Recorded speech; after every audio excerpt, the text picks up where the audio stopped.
You are listening to The Secret Teachings and Ground Zero.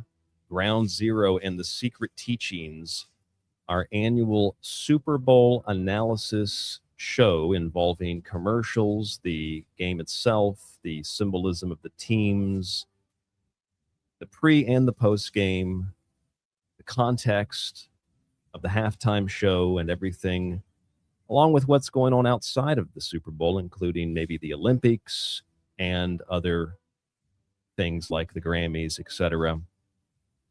Tonight is a different version of our yearly collaboration show going back a decade or so, because tonight we have a transition on Ground Zero Plus from terrestrial radio to digital. We have Clyde Lewis, of course, with us. He's usually hosting these shows. I'm usually, for his show, a guest. For my show, he's a guest. But tonight is a collaboration show. We're doing it together. We're streaming on groundzeroplus.com, where you can sign up to become a member of Ground Zero Plus, get access to all of Clyde's old shows and all of the other shows, including my own, available at groundzeroplus.com. Then there's my show, The Secret Teachings, which is on Ground Zero Plus, but it's also separate, so you can find that at tstradio.info. We're watching this on YouTube and X and Facebook as well. It is available to watch. You will see me, and you'll see some of the stuff I'll put on the screen. You will not see Clyde because of the location he's in, but he will be with us on the audio portion here in just a moment. To set up and give you an idea of what tonight's show is about, it is about looking at, yes, the Super Bowl, and yes, the halftime show, but I've come to describe it as looking at the context of the things that are presented, that are given to us by companies and by, well, corporations like the NFL, and, or you could say, sporting leagues. What is the year and maybe even the decade? It's basically an oracle, as Clyde has said on his show for years. It's an oracle of the future. What is coming in the new year? What is coming in the next few weeks? It is an oracle for that. It's also an oracle for the direction of society, not just in terms of like politics and economics and maybe war, maybe technology, but like socially, like how we interact with each other as people. It is an oracle of that as well. And then underneath all of that, underneath what the advertisers are selling you, they're selling you soda and chips, or they're selling you the idea that we should all love each other and not hate each other, as if that is supposed to be some kind of amazing revelatory thing. But underneath all that, there's a different kind of theme or motif, and it's often labeled demonic or satanic or Illuminati confirmed. And I don't think that's an accurate way to portray it or to describe it. Over the years before I began doing Ground Zero with Clyde Lewis for the Super Bowl annual show, I was doing my own Super Bowl analysis, and I didn't know any other person doing something like this. And I heard Clyde's show the first time, and I thought, this guy ripped me off. And then I realized who Clyde was, and he had, I think Tracy Twyman had talked about it. I had heard Red Ice Radio as well, and I had heard there's a guy on there a long time ago who talked about the Olympics back in 2012.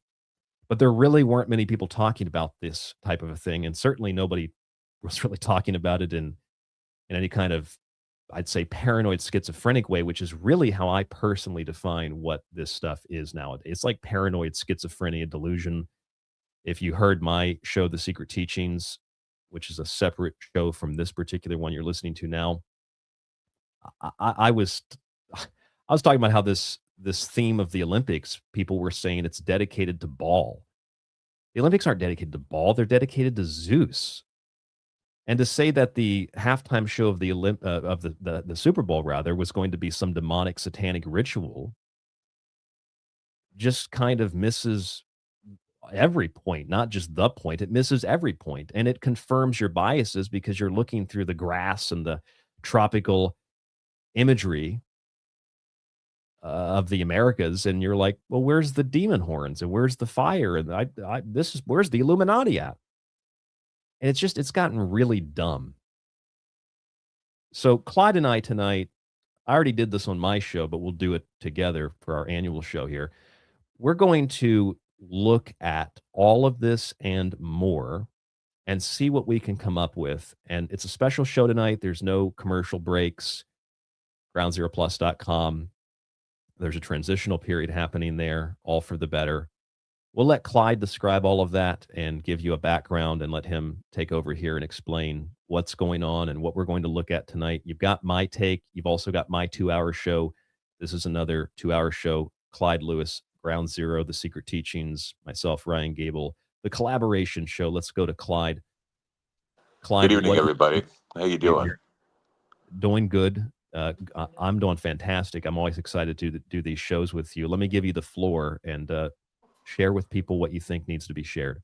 Well, I think you summed it up in a very good way. It's not necessarily the idea that it's dumb to, I think, look at it in a way that would be Illuminati confirmed. In fact, I think it's jumping the shark in a lot of ways, because I think people want so badly to be the first to call out demonic activity or whatever. But it's interesting that the Super Bowl this year has nothing to do with that. It has everything to do. I mean, one of the things that I always thought to myself, and I'm sure you would agree, is that what alternative news or alternative thoughts and the things we do, what its purpose was in the beginning was to dismantle the narrative matrix. And every time there's a whole, I guess you'd call it a high profile uh, ritual event like the Super Bowl, this year, I find it interesting that I'm hearing people, and I've been running around trying to find other people doing this because I know people try to do it and they always fail, but they're floundering. They're compliant when the same matrix deployed the post politically charged performances that the esoterics get buried. And it's usually us against them. And that's what I'm seeing this year. It's not about esoterics or about what's hidden, it's about what's blatantly racist, blatantly saying, well, we're going to have our own celebration. Thank you very much. And you can have your demonic show or whatever it's going to be. And I'm thinking, but wait, give it a moment, see what it has. And so the alternative media didn't just move, it split. I mean, one side chose the difficult path of being apolitical, which is something that I hope we can be. But the other chose to protect their brand of conservative pathology. So I'm listening to people. Mark Dice comes to mind, where he's just so pro. I don't know if you call it conservative or whatever, but he was so pro conservative that he was just literally cutting Bad Bunny down. I mean, yeah, you didn't understand a word he's saying, but I mean, come on, what do you hear from Kid Rock when he does? What's that song? Batwa? I don't even know what it is. Dabba dam dingy dingy. I can't understand what either one of them are saying, honestly. No, I agree with you. And so, what we're seeing though is we're seeing that the group that chose to protect the brand, and I mean, Alex Jones does it now. Everybody does it, and they do it because everything they warned us about, everything that I warned people about, people are now turning on it and going, well, it's okay if we have a standing army. It's okay if we have a politically charged police force that's rounding people up. And before, people like Alex Jones and others were warning us about it. I was warning people about it. And I'm still not for it. I think it's out of control. So what happens now is that the alternative uh, groups that are allegedly there to give us information, they're becoming a parody of themselves. And many people not even realizing it, especially like Kid Rock at this, what was the Turning Point celebration or what it was? He was lip syncing. And he's got songs called like "Put Your Balls in My Mouth." He's got songs like, talking about how being with young girls is statutory, but I think it's mandatory. And so he's singing all these songs about pedophilia and being with young girls. But see, that's okay because it's not Bad Bunny. And I'm thinking, when you're looking at that, you're seeing alternative news becoming just going to a new low of hypocrisy. So an alternative and independent media that collapses under pressure is not an alternative media at all. It's merely a softer interface for the same system that we've always warned about, translating authority into more palatable language while calling it resistance. So each side says they're resistance, but what they're doing is they're giving in to the Illuminati or whatever it is they say they're against. They're giving into it. Whether it's like it's no different than Fox attacking CNN or CNN attacking Fox. This year we have the advantage of seeing theatrics. We're seeing high-profile ritual. Not only the Super Bowl, but we were lucky enough to have the pre-ritual, which of course was the Olympics. And if you don't think the Olympics were, full of esoteric, maybe even satanic imagery, it was to the point of being terrifying. But let's face it, what happened to watchdog alternative groups? Well, it gets into political traps, it gets into racist theatrics. And these are the things that, bother me is that, you try to be honest anymore and you try to be apolitical anymore, and they're thinking that that's what conspiracy theory is. You're speaking against the bad guys. Well, who are the bad guys? Everybody's a bad guy because nobody wants to find the truth, and the truth sometimes is hard to swallow. And that's what I'm talking about. This Super Bowl thing is that it was all preconceived that Bad Bunny was going to sacrifice a baby on an altar or something. Didn't happen. And so when it didn't happen, it said, well, he's not really a citizen of the United States. He's a Puerto Rican. And we know how Puerto Ricans are. So that's the kind of thing that we see here, with the Super Bowl and people ignoring some of what I would call the Gemini dream that they were trying to present at the Olympics. And I don't know if you saw the opening ceremony, but there were some things that I saw that I want to comment on. But did you see the opening ceremony, and do you have any comments? Yeah, and I don't know if we see it slightly differently, but I definitely saw the opening ceremony, and I think context is really important to add here because the opening ceremony was 3.5, almost 4 hours. Yeah, And in watching it and understanding the context of the history of Italy and, the famous people, scientists, the famous, myths and stories that come out of this part of the world, they right. incorporated all that into the opening, and the imagery that I think you're referring to is the gate with the what they call the Da Vinci knot, which is Hmm. maybe some people interpret this as a pentagram on fire. Hmm. That's the image that has been circulating the internet, Right. and I think I think that your listeners, my listeners, would appreciate maybe a slightly different view on this. I wanted to show you on the screen for those of you watching, and if you're not watching, I can explain it. The image that you're seeing from the Olympics, where the two people are lighting the torch, I just Yeah. have a different interpretation. I'd like to get your interpretation of my interpretation, Clyde. Well, It goes like this: those two mhm. people lighting the torch, that is an alchemical representation of the masculine and feminine, and Yeah, it's really it's the sacred marriage is what they call it. yes, and it's fascinating to find that that same imagery is in all of these big events. So if you were to Hmm. look, for example, at the Olympics, you find that image. If you look at the halftime show of the Super Bowl, they had an actual marriage. If you look Right. at the Turning Point USA Right. halftime presentation, they had the marriage of Charlie Kirk and Erica. Right. Yeah. And The thing that got me was that as I was watching there was a master holding the Promethean fire, and I swear to God, there was a point where my eyes blinked and I saw the guy wearing a robe as if he was like conducting the alchemical sacred marriage. And what that does is it literally illustrates age old alchemy, eliminating the feminine, eliminating the masculine, no male, no female. They come together, they have this androgynous God, and that's why above them was the star or the sun. And it's just, I call it the Gemini dream, where you may unite as one universal and one universal person, which becomes God in of himself. There's no need for external God in this situation. Therefore, there's no need for Christ, no saving atonement, and Lucifer is the star above. I mean, there you go. What do you think? this tattoo that Bad Bunny has on his chest is the alchemical marriage. He has a very large tattoo on his chest, or chest to stomach, of the masculine and the feminine, the masculine with the sun, the feminine with the moon. And interestingly, those two symbols merged into one are the definition, like in the occult or in the mythological or whatever you want to call it, in the symbolism of a Seahawk. A Hmm. Seahawk Hmm. is a bird of the water, which is the ocean, which is the womb, which is the feminine, which is the moon, controls the waters. And then the hawk is a bird of the sun. So a Hmm. seahawk is an alchemical bird. The Seahawks win the game. And alchemy in the sacred marriage is not only at the halftime show, it's at the TPUSA show, it's at the Hmm. Olympics. It's the central theme in all of this. And I think a lot of it has to do with the springtime. It's fertility rituals. It's not an Illuminati satanic sacrifice to the devil per se.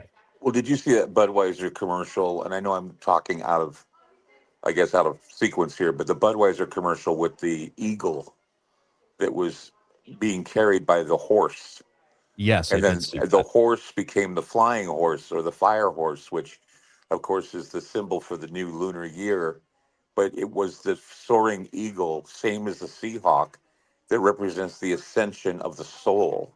I mean, birds like hawks and eagles and crows, they're all psychopomps leading people to the other world.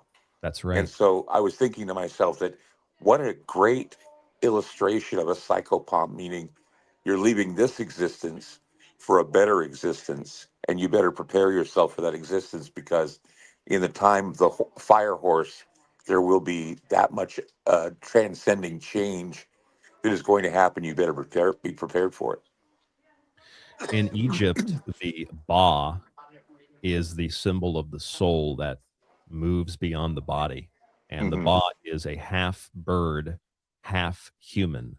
Yeah, So if you look at the bird, we're talking about like soul's not physical, but some people conceive it as being a physical type of expression of the right. spirit, right? So some people even say it has a weight.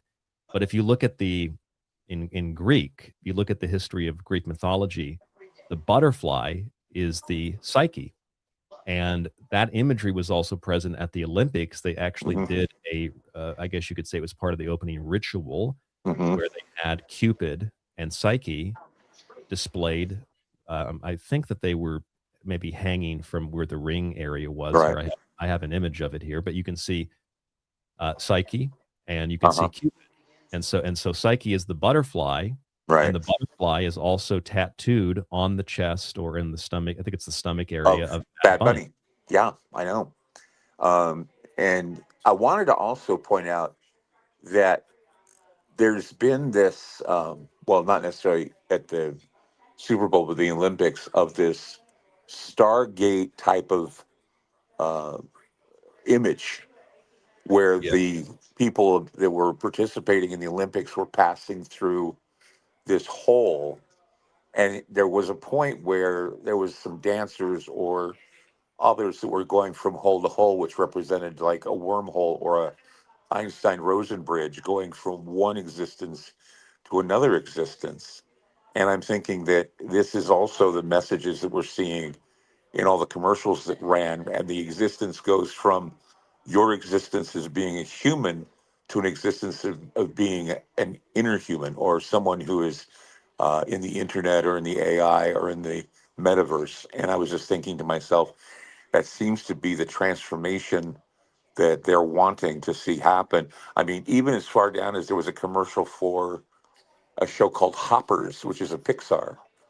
And Hoppers was this thing about we're going to take the brain of a beaver, we're going to put it in the head of a human, or we're going to transfer, like mad science, the consciousness of one and put it in the other. And I'm thinking that seems to be uh, something that Elon Musk has talked about, that they've talked about, that they want to take something from an internet program and putting it into a compartment or to put it into the brain of a human being so that they can get rid of their Alzheimer's or whatever. And so this is something that I think is coming, the transition from because they want us so badly to rely on AI, and they want us so badly to rely on something other than relying on faith in God. And I think that's interesting. I pulled up the description of that movie, Hoppers. Hoppers is described as such. It's a Disney Pixar movie. It comes out in March. I think it's early March, March 6th.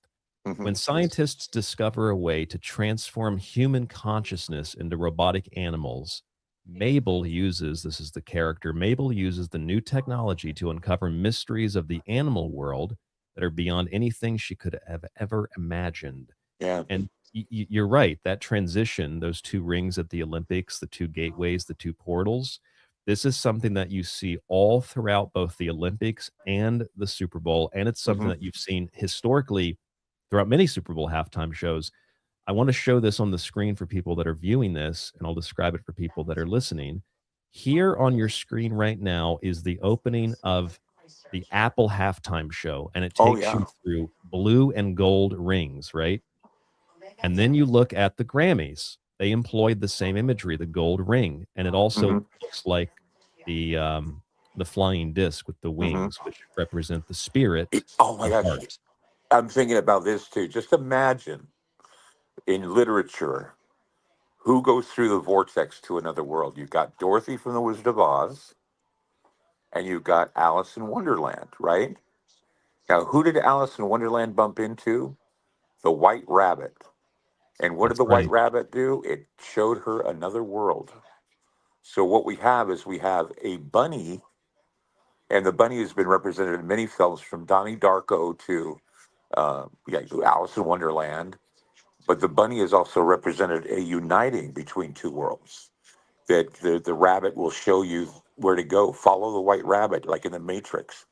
And after they say follow the white rabbit, what does the guy say? He says, "You're my personal Jesus Christ." And he says that to Neo. It's because the rabbit is a representation, especially in the time of Imbolc, where we're celebrating Imbolc, representation of fertility, creation, and in some cases, Jesus Christ is a representation.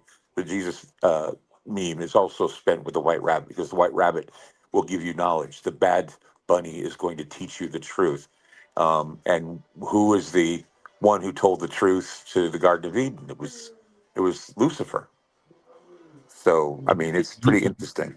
you referenced the Olympic rings too, in terms of how the athletes were being brought into the stadium. Hmm. And here on the screen is one of those. This is the Japanese team coming in, and they come through one of the gold rings of the Olympic symbol, and that is the same at the Grammys. It's the same at the halftime show of the Super Bowl. Hmm. It is the same imagery as you're referring to, and then we'll go back up here in my little picture archive that I have on the screen, and I'll show you on the screen also what Clyde is talking about in regard to Donnie Darko and the Bad Bunny, because right before the Super Bowl, here's Bad Bunny wearing a gray mask that kind of looks like the rabbit from Donnie Darko. Hmm. And remember, it's 28 days until the end of the world. And Donnie Darko, 28 days and change. There's 28 days in February. And I'm sure that you all have heard about the World War III conspiracy. World War III, the end of the world, was supposed to happen on February 8th, according to a fake Epstein file.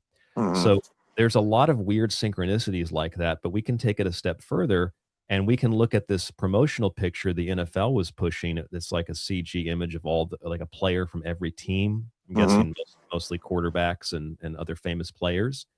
And the game was in San Francisco at Levi Stadium. I know it's jeans, but if it's magical, it's Eliphas Levi, perhaps the ritual ceremonial magician, right? And if you look at this image, it's the Golden Gate Bridge, San Francisco, and it is the bridge that takes us from the portal of the spirit, which is the sun, across the waters, which are the waters of the Hmm. dead, from the Hmm. spirit realm into the physical realm. And that Chiron. golden image, that golden gate, is the same one in the Apple show. It's Right. the presentation. It's the same one at the Grammys, and it's the same one at the Olympics. It's the same The great, imagery yes, the gateway over and over, represents going from one existence to a new existence. led by The the Seahawks. gateway, yeah, led by the hawk or the psychopomp. Another psychopomp would be, how do you say it, Chiron?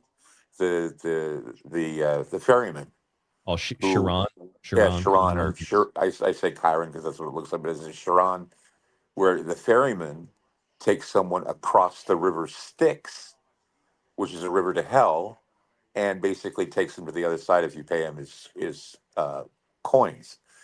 And so that's another thing, that you're doing the representation again of the white rabbit, where the white rabbit is a psychopomp. The white It's rabbit, Morpheus. It's the guide. yeah. What was Frank in Donnie Darko? He was a psychopomp because he was showing Donnie. He was saying, well, he was giving him the time for the end of the world, and he was showing up. And what did he reveal to Donnie? that one of the most important people who was I guess he was like a teacher or a self-help guru or whatever, was a pedophile, right? Remember that movie that Frank was giving him that information? And so he went and he destroyed the house, burned down the house of this pedophile. Patrick Swayze played it. And it was an interesting take that he was revealing or exposing that people in high places are molesting children. Well, isn't that peculiar considering all of the stories about the Epstein human trafficking and how the Super Bowl is one of the biggest, if not the biggest event of the year, where there's a Hmm. tremendous amount of human trafficking, and the fact that Epstein was also living at the Vatican Yep. with Pope John Paul II, and the fact Uh-huh. that the Vatican and Rome and the gladiator sports are all still very much incorporated into the Super Bowl. Hmm. It's a very interesting list of synchronicities. There was also the Roman omen. I'm sure that you heard Oh, about tell that. me about the Roman omen because you were the one that introduced me to this. Give us the lowdown on the Roman omen because I find this interesting as well. Since we are in Milan, Italy, and we're near Rome, the Roman omen. Give us the lowdown on the Roman omen.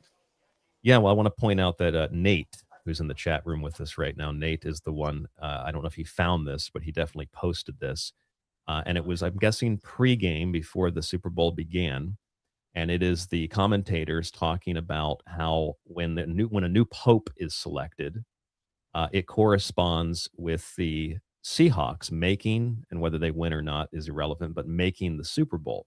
And it's kind of like a silly little thing, but considering that we still use the Roman numerals, considering the Super Bowl is basically a gladiator sport, considering that we're talking about the Olympics in Italy and all the other Romanesque aspects of this. We saw that last year as well with the golden age of Trump and all of this at the Super Bowl. Here is the Roman omen being discussed by NBC, which is the peacock, which is the Corey, I have sun. no problem with that. Let's check back in with Steve Kornacki, who is going to put together something I never thought that you could, but you always pull off the great moves on the big board, Steve. Well, Maria will call this one the Roman omen. Every time in the 21st century there has been a new pope, the Seattle Seahawks have turned around and made the Super Bowl. Look, with Benedict, European pope, the Seahawks lost. With Francis from the Americas, the Seahawks won. Now Leo, of course, the American pope. Could it be a sign? The Roman omen. I thought that was interesting.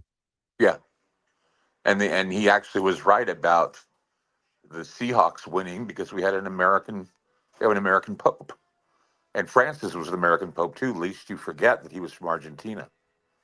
So there you go. So what are we looking at here then? Are we looking at something that is just a byproduct of of history, a byproduct of the current political socioeconomic conditions? Is it part of a quote unquote staged ritual? I mean, the thing is, Clyde, when people say ritual, a ritual is just defined as a prescribed order of doing something. So when you get Right, your guacamole and your chips and your football jersey and you watch the Super Bowl, that's a ritual. It doesn't mean right, that you're putting masks on and going to eyes wide shut parties. But what right. exactly is this? Is it's ritual magic? What is it? Well, it's a high profile gathering, okay? And in that high profile gathering, you have artists and contributors that add and contribute that which they know. And a lot of them, of course, are well versed in, especially those who are in the liberal arts, are well versed in some of the imagery that actually uh, gets people excited. Now, I was making a comment the other day that, you were talking about Zeus and how they were doing the Olympics for Zeus. But did you know who is responsible for the Olympic ceremonies we do today? Lenny Riefenstahl. Now, do you know who Lenny Riefenstahl is? Filmmaker, Germany. Yeah, she's a filmmaker, propagandist for Hitler. And she was the one that created the ritualism for the Olympics. I did a whole presentation about the Olympics. I called it the Necro Olympics, and basically how it all started, how it wanted to show German superiority, that the original founders of the Olympic Games were Nazis, and that all of the rituals you see were created by Leni Riefenstahl, who knew what the people would enjoy seeing, all of the fire and all the, Spectacular pomp and pageantry. yeah, the pageantry and all that. And all that has been handed down since the 1930s. None of that existed before the 1930s. And so, when people say, oh, these Olympic rituals are like the bomb, and you're like going, well, yeah, but they're remnants of a past that we want to forget. But something about the whole ritualism of government, the whole ritualism of, because the Super Bowl is a metaphor for war. And that's the reason why they have it, is because, again, it's bread and circuses for the masses. And we just so happen to have the bread and circuses of the Olympics, which is what they were called anyway. And then we have the bread and circuses of the Super Bowl. But the Super Bowl, of course, is a ritual and a preparation for war. And so Well, this is why you look at the ritual as a warlike ritual, and that's what you get from it. there's a lot of war conspiracies going back into the history of the Super Bowl too, because when the Patriots won back in 2002, you had the theory that it was rigged to promote the war in Afghanistan, which started the year before, the same season. Same thing in 2004. U.S. invades Iraq in 2003. Patriots win the Super Bowl that same season into the next year. Same thing in 2014. Patriots win the Super Bowl in 2000 and what was it, 2015? So the 2014-15 season, and that was the same year the U.S. launched the war in Syria and the war against ISIS in Iraq a second time. And so when you look at that, some people might think, well, maybe the Patriots were going to win. But then ultimately what you get out of it, and what we were talking about throughout the game when we were texting Clyde, is that the optics of all of this appear to be, when they started the game, or right as they were starting the game, they flipped a coin, which was a Benjamin Franklin coin. Did you see that? The what Benjamin Franklin point? I'm sorry. A Benjamin Franklin coin. Okay, what about it? So that was the coin that they flipped to Yeah. determine which team had the ball first, right? Okay, yeah. Mm-hmm. Each team also wore a USA 250 patch to celebrate the founding of the country, which was talked about before the game started. So the optics were, there was a theory that war was going to start on the 8th, and that Iran was being evacuated from U.S. officials. They're going to bomb Iran, etc. The idea was that maybe the Patriots would win, and that gives us the motivation as a country to get behind patriotism for a new war. But the optics of this game, as you and I were texting during the game, seemed to have been the opposite. Instead, what we talked about with the Seahawk is that the Seahawk is going to lead us as a country into a new era, a new domain, a new world as a cyclone. And the Patriots, the 250 years, the Declaration of Independence, 4th of July, all of that just got absolutely destroyed by the Seahawks. So the Patriots lose, and this new era begins, a new order, if you will. Yeah. I think that's the optics. Well, always you need to think about this too, is that once the Super Bowl started, what was the first commercial they showed out of the break at the Super Bowl? The first commercial they showed was Disclosure Day.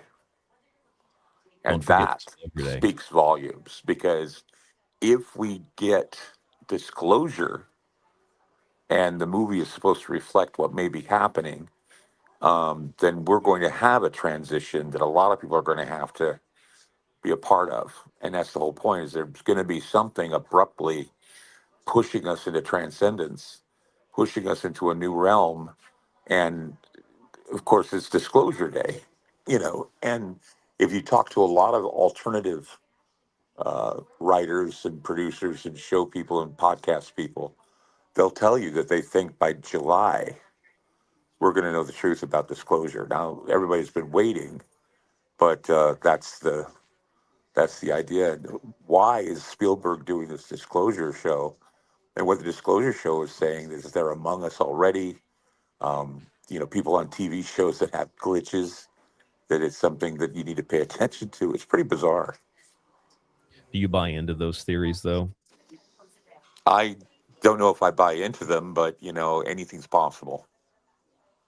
Well, it's just the idea of considering all the different possibilities and looking at all of the information that's available. Like, obviously, World War III didn't start on the Super Bowl, but yeah, the optics of that tied in with the Patriots and the idea of war with Iran and the Epstein files, and there always being some kind of, historically, as these documents have been released, there's always the bombing of some country. I mean, all of this factors into at least the psychology of the general public, and what is being implied, and what is being in a sense foretold by the oracle that is this big event. Right. So yeah, Disclosure Day, they're really pushing that. that's the whole idea that they were pushing in the commercials, which had me a little bit concerned. We did have a few alien related commercials, but one of the things that really got me, and I've been trying to find this commercial, and for some reason it's absent on the internet, but they said that there were two commercials about Jesus, right? And so the one that I saw that you didn't see was the one where this boy says, "Is there a God?" And then it cuts to a scene where these arms, robotic arms, are making this robotic image of a God. And then the question it asks is, am I really alone? And he's looking up and he's seeing what looks like a rocket going up towards heaven. And then he mentions something else, and he's standing in this futuristic church with a casket, that's there, and somebody's dead in there. And it just, it says something about even, people have doubts. Jesus gets us. He knows you have doubts. So that's one of the things I thought was also interesting. One of the symbols of gray aliens, or one of the kind of plant memories that's been discussed within ufology, is that they appear as owls, often Hmm. outside your window, right? And so not only do you have the owl aspect that people always bring up with the Super Bowl, the superb owl, you also have the owl that was present on my NBC Peacock feed. The Hmm. first thing that popped up was the commercial. I think they ran it probably half a dozen times, was the commercial for The Burbs, which was it's a Yeah. new Keke Palmer movie. And Yeah. in this commercial, the first thing they show you is an owl outside Hmm. of someone's house. Hmm. And that was followed up by The Traders, which is like a game show on Peacock. And if you Right. look at the imagery of that, it's very Rothschild-esque with antlers. It's got people in robes, like some kind of Eyes Wide Shut party. Uh-huh.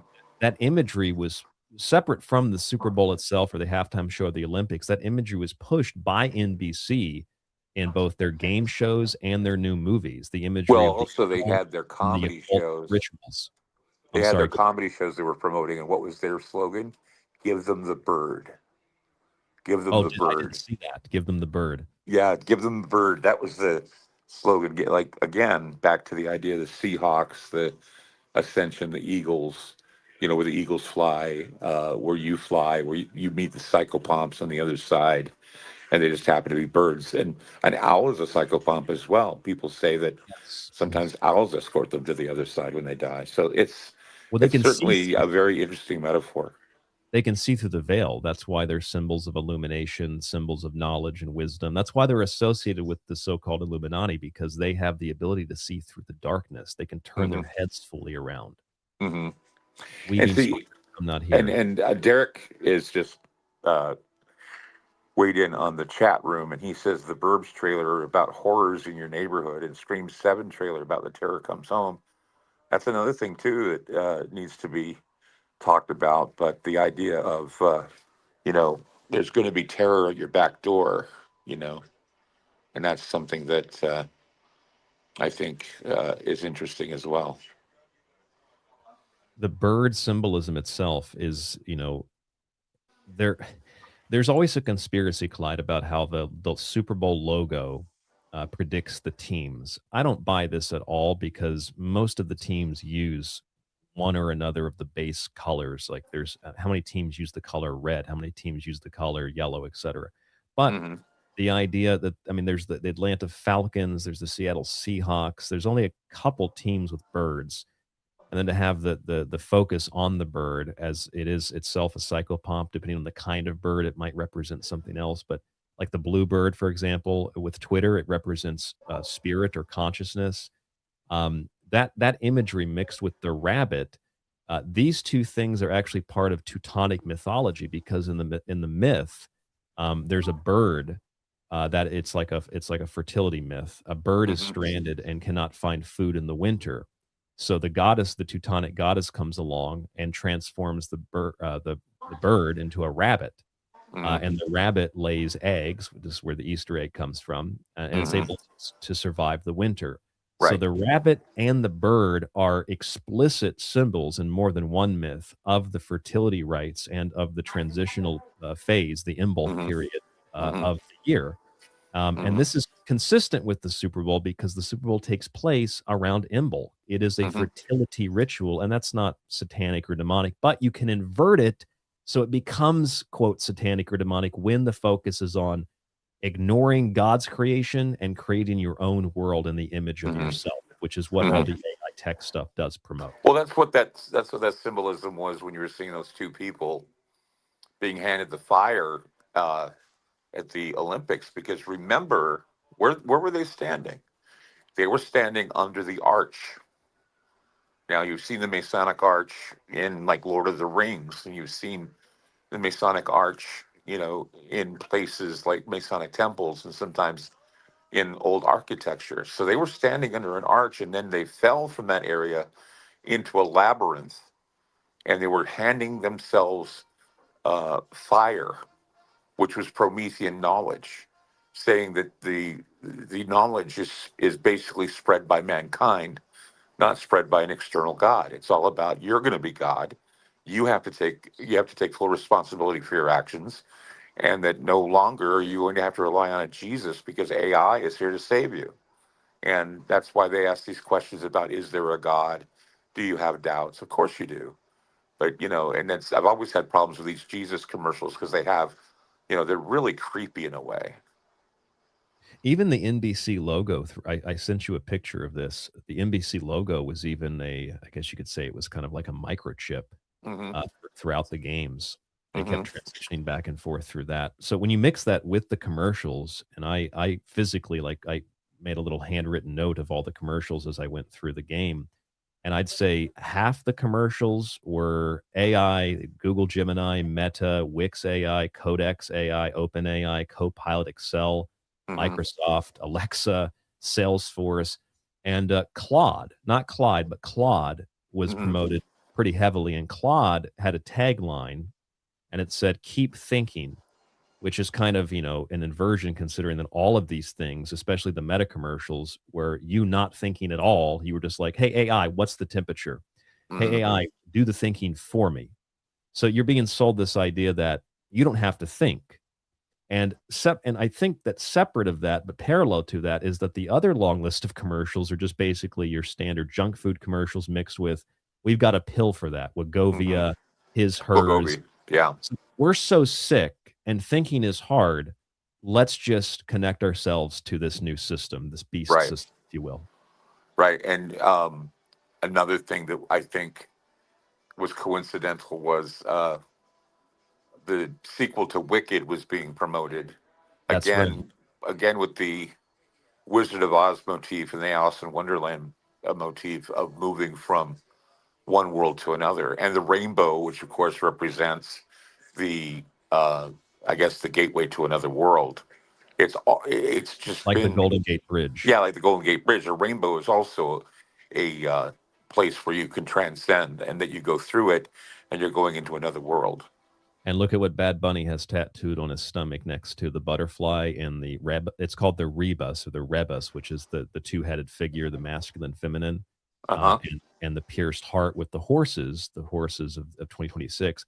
He has a rainbow connecting the psyche of the butterfly to the head. I think it's like a rabbit, but to the head. So the skull temple, the human body, connected to the other side, which is the psyche, which is the spirit realm. He also has a Pokemon Go tattoo. We saw a Pokemon commercial during the they had some like happy 30 years to Pokemon. I thought that was kind of random. I think that was random. Well, Lady Gaga was in that, and Lady Gaga was also in the halftime show. And while you had mentioned Alice in Wonderland earlier, I wanted to bring this up. Look at what Lady Gaga wears. She wears the blue dress. She wears a red flower ribbon in her hair, and she wears red slippers. Yeah. Well, tap your shoes 3 times. No place like home. Right. And if you look at the fairy tales, Clyde, this imagery, Catholics will know this. This is what Mary typically is depicted as wearing: blue with the color red, which is the symbol of the blood and the cross and all that. Of birth and death. But it's also Jasmine and Cinderella, and here's Dorothy and Alice in Wonderland and Belle from Beauty and the Beast. They all wear blue and white dresses. Go all the way back to Little Red Riding Hood. She wore blue and white, The red red cape. slippers, and then a red hood and a red cape. Now, one of the things that people don't figure, and I figured that this is what Little Red Riding Hood is about. It's about an exorcism, and what it is that Little Red Riding Hood wants to visit Grandma, and she wants to give her bread and wine. Well, do you remember back in the day, the old priests used to wear those red caps and those red capes? Could be a priest going to Grandma, giving her the bread and wine, because Grandma's already turned into what? A werewolf, and the And I werewolf believe, is possessed Grandma. yeah, here's a picture of Little Red Riding Hood. Yeah, Yeah, the blue and the white with the red robes. yeah. A listener in the chat here, we should also point this out since we're live on several platforms, that if you have questions, put them in the groundzeroplus.com chat, or if you're on YouTube, X, or Facebook, type them in capital letters so that I can see them on my end. Joe Ryder asks the question, I was wondering during that part of the halftime show, this is with Lady Gaga, if she did indeed tap her feet together. It's a good question. I didn't see that, but that imagery was clearly there. Again, representation of transcendence. You had the power to go home at any time, and you haven't, and you could. It's just that you wouldn't have had the adventure if you just decided to just go straight home. It's better And to look have at the those, adventure. Yeah. yes, and look at those Goldilocks of Little Red Riding Hood, and look at how Lady Gaga presented her hair, very Marilyn Monroe-esque, very very blonde. And that red Yes. flower is, of course, the central theme, really, of Beauty and the Beast. It's the Yeah, flower. that's what I was thinking when I saw her. I said, wait a minute, when I saw her, I thought, is that Gaga? And then I thought, wait a minute, who's she trying to represent here? Is it Dorothy from the Wizard of Oz? Is it, the only thing I thought it was Alice in Wonderland because of Bad Bunny, and that again, this is Bad Bunny. He's giving you the tour, and you're going from one place, the United States, to my little part of the world, Puerto Rico, and you get to see how everybody's starving and everybody's, they have to, live off the land, and in fact, it was funny because when he got a drink from a woman in one of the scenes, and the sign said conejo, which is Spanish for rabbit. So again, rabbit, the idea of the white rabbit, and he was dressed in white, leading us through another world, another dimension, giving us something to look at, I think was obvious.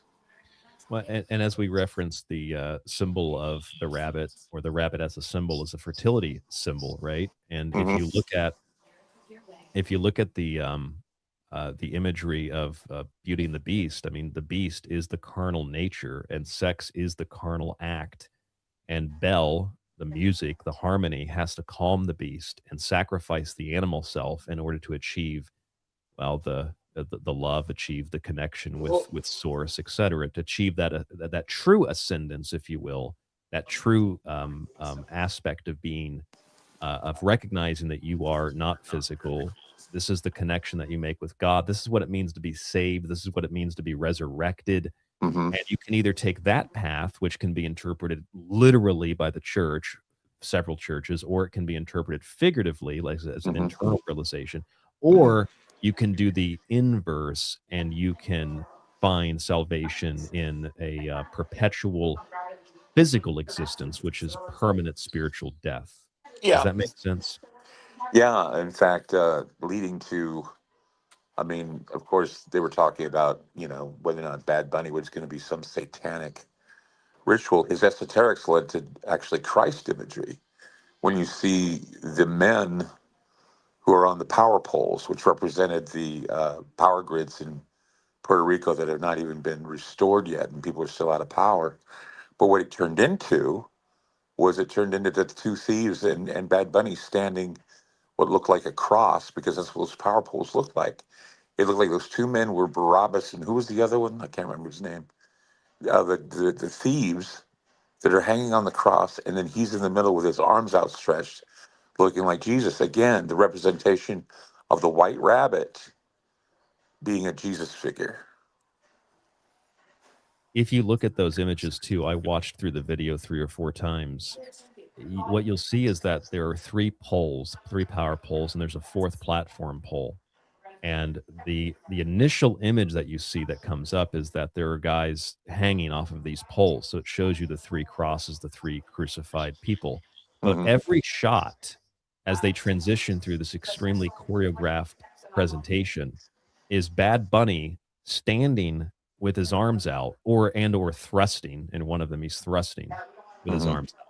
And they don't show you the third cross. They just show you the two crosses with Bad Bunny on the third, and the other cross is actually kept out of the image. So what you end up with in multiple frames is Bad Bunny with his arms out crucified between these Mhm. two thieves, in Mhm. another image thrusting as he's crucified between the two thieves, in Mhm. another image crucified, but it's an up close version of that between the two thieves, and you don't see the other pole.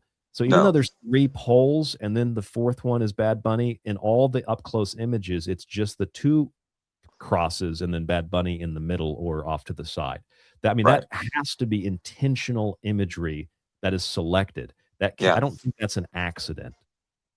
No, I remember I saw a performance of Nacha Guevara when I was in Argentina, and she did a song called Con el odio acá premos, which means we gather here in hate.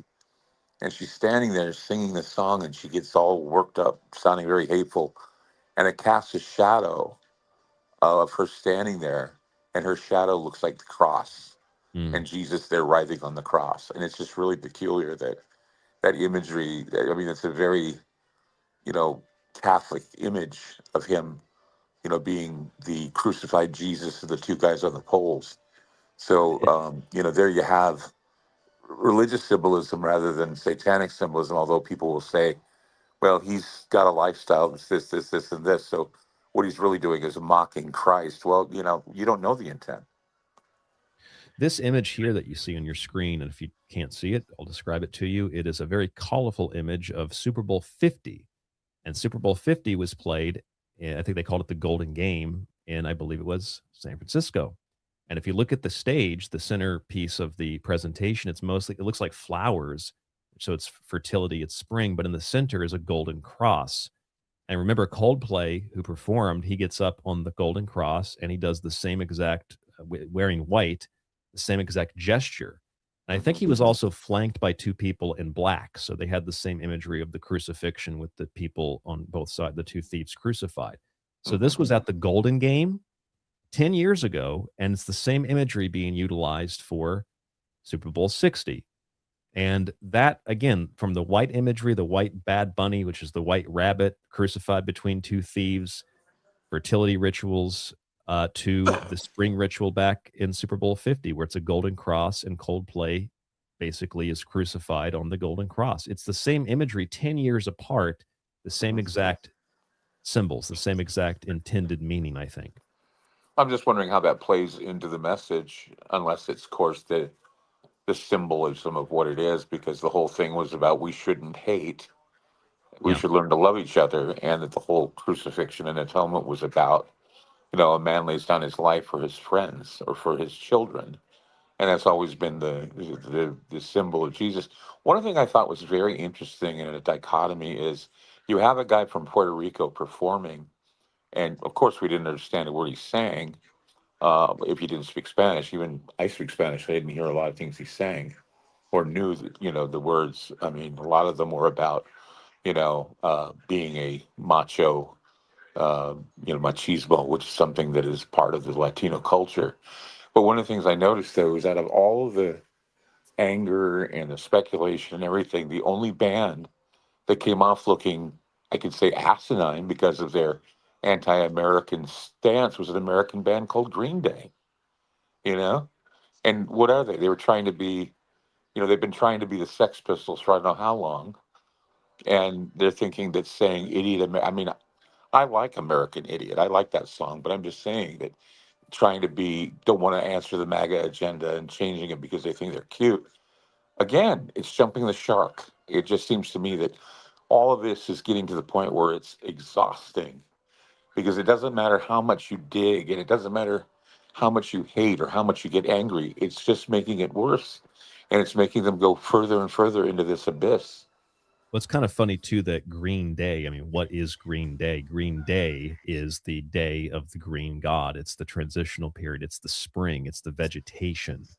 It is the green god Osiris. And Green Day is when the spring begins. So you have that correlation as well. Not to mention the fact that Bad Bunny also had I think, at least 2 tattoos of the 8-pointed star. I don't know if you noticed that, but he had one above the guardian Mary-like image on his left arm, and there's an 8-pointed star there, which is the 4. It's the 4 points, and it's the midpoints. So it's the sabbats of the year, equinoxes, solstices, and the midpoints, like Imbolc, which is what this time of the year is, the transition between winter and spring.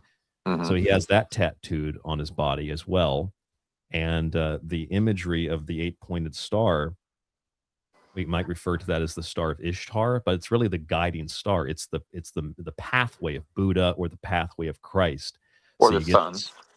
or the sun, the turning of the wheel in the sky. The wheel keeps on turning. That wheel is, again, the portal, the gateway that brings the spirits into this world, and we're back to the Golden Gate Bridge between the world of the living and the world And what was that of the movie dead. they were promoting? It was called Hail Mary, Yeah, about the that's sun right. dying, or trying to That's right. save us from the sun dying. That's interesting.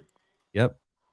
The sun, I think, had run its course and was going to. It's another one of those probably disaster type movies, I would assume. But yes, Yeah, sending people on a mission to the sun or something. I don't know. I think they were sending him to find like another planet to live on or something like this. But yes, Hail Mary was a commercial. I think they only ran one of them during the game, hmm but yes, it was part of that. And I thought that so you have a background in South America, Right. I don't know much about the culture down there, and it's not as appealing to me as the Eastern world. But I will say that the imagery of the halftime show itself, I picked this up right away. The grass, it's tropical, maybe some kind of plantation, sugarcane. I don't know exactly what it was supposed to be, but there were people in some of these grass costumes. And I thought, because the halftime show is sponsored by Apple, and the apple is the forbidden fruit, and the Apple company literally took the Garden of Eden story and used it to create the Apple logo.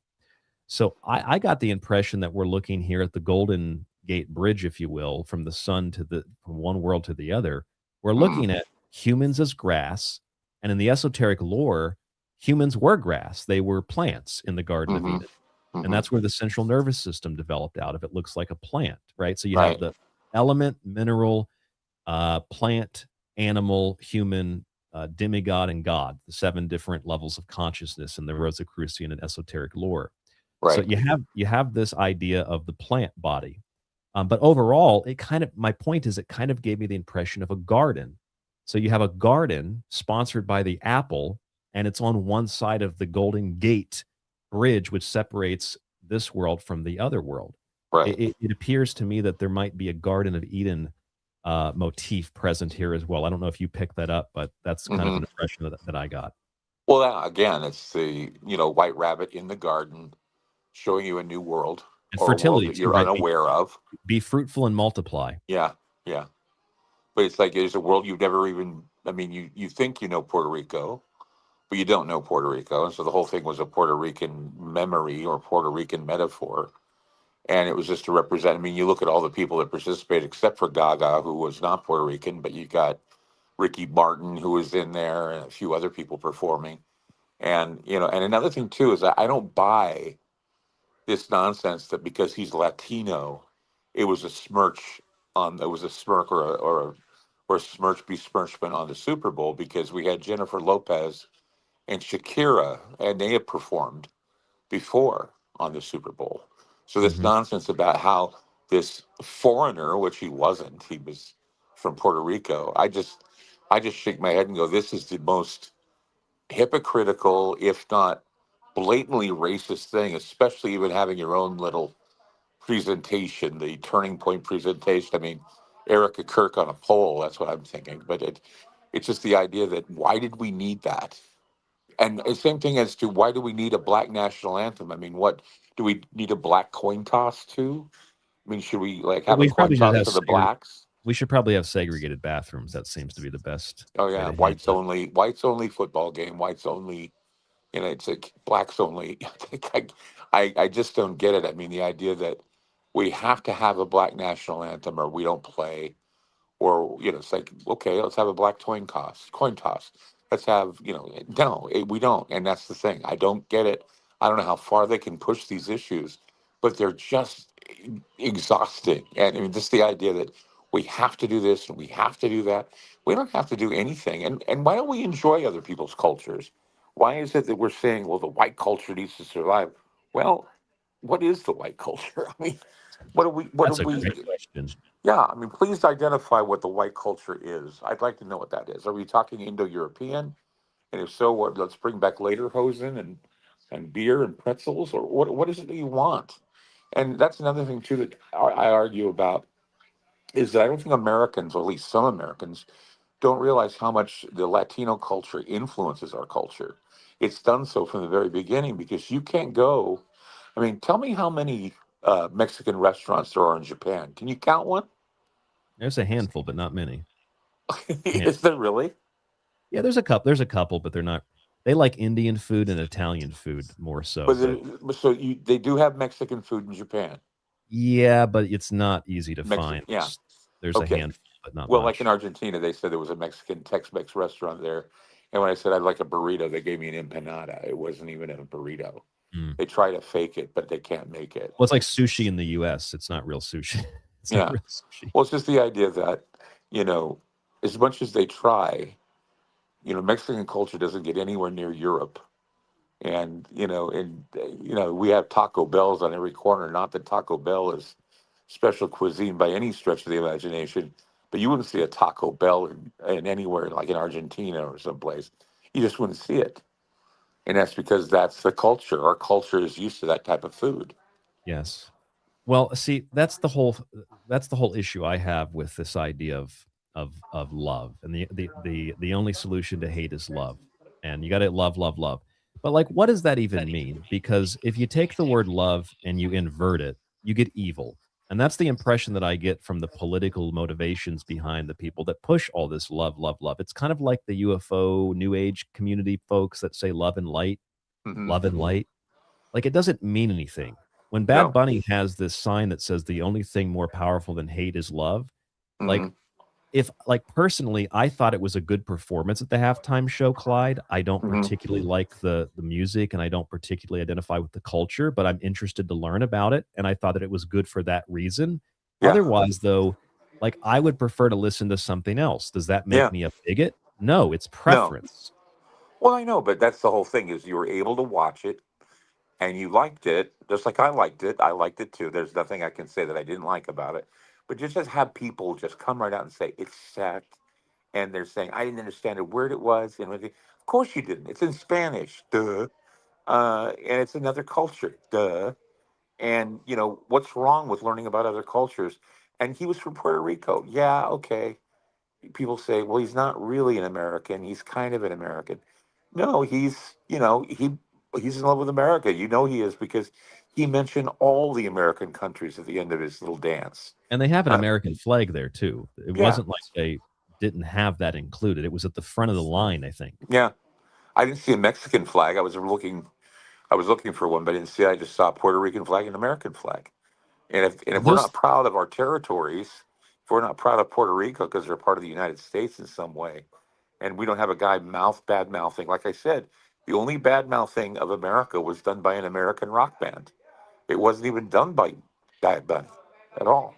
Yeah, and if you look at this stuff from the very end of the halftime show, I think it's on the football itself that he holds up. Together we are America. Like, it's objectively true. Those are the Americas, and I think Americans or U.S. citizens forget that like Central South America, even Canada's North America. It's all part of the Americas. If you want to make a distinction, then you say United States or U.S. citizen. Otherwise, these countries that are represented, it is America, and they've got a huge, huge football fan base in this part of the world. So to me, that doesn't irritate me or make me upset at all. In fact, Clyde, what I saw at the halftime show and what I saw at the Olympics, honestly, frankly, can't hold a candle to what I saw at the Turning Point USA event. I don't know if you saw any of that stuff. I'll bring it up really fast on the screen here for viewers. What I saw there was if we applied the same logic and rationale to these kinds of occult analyses of things like the Super Bowl, you would find that the TPUSA event was far more satanic, far more, quote, demonic, etc. Like, Yeah, look when at somebody sings the words, I like young girls, they say it's statutory, but I think it's mandatory. Put your balls in my mouth, batawa, whatever that word is. I can't even figure out what that word is. That song that he does. Uh, what's that Kid song Rock. called? Yeah, it's called Ba. Was it Ba? It Ba Ba Dang Dang Diggy Diggy. That song. What's that? I don't understand what that means, but he sings it. Well, you You could even know, say that's speaking in tongues. You could even say that there's a magical element to that. but people don't even stop and say, "Wait a minute, I didn't understand that." What Kid Rock sang. Plus, Kid Rock was lip syncing, which is Because it's another. the imagery. As long as there's an American flag, it's okay. Yeah, yeah, Well, I guess kind of, but they had one at the halftime show and it wasn't good enough.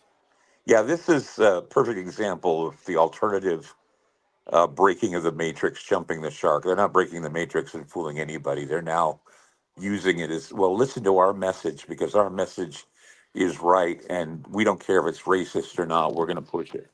Well, they've become the exact thing that they always said that they weren't. They Right. became the exact thing that the left always accused them of. So, I mean, look at this. Look at some of these images here from the halftime show of TP USA. They utilized a magic circle, just like at the halftime show of multiple Super Bowls with Lady Gaga and other performers. Here is one of the singers on one of at least two occasions doing, people will say those are rock out hand gestures, right? But, according to the Illuminati confirmed occult folks, it's usually like those are devil horns. They do that multiple times. If you Yeah. look at the imagery of the microphone stand, it's chains. If you look Mhm. at the stand itself, at the base of it, which it's like a tree, it has a serpent crawling up it. If Yeah. you look at, here's another one of the so-called devil horns. Here's a bunch of fire erupting on stage. Here's something that looks like this is the stage all lit up in red and black. It looks like a Joe Biden speech where he's yelling. Mhm. Mhm. Here's your star, which, yep, that's an American star, or it's a pentagram. It's 5 points. Mhm. Here's pyramid lights. Like, you could both, kind of on the nose, but also being very serious. You could say that this is way more demonic than Bad Bunny talking about American countries and singing in Spanish at the Super Yeah. Bowl. Yeah. I find some really occult imagery when it comes to sugarcane and people in straw hats. It's just, I mean, I don't know You what he wait was and see. singing. So I It'll mean, it's be hard to understand Spanish, especially if they're singing it. I mean, I've never been able to master that, but I am serious when I say to myself, the imagery and what he was pushing was not satanic in a way, but the whole idea of esoteric Christianity, or at least the symbolism of the cross and the two, it was very he was Easter. he was thrusting, so you Yeah, could see that as a mockery, yeah. thrusting on the cross. I don't know. But I mean, Jesus thrust on the cross when he was dying, though, wasn't he? I don't know if he was thrusting or twerking.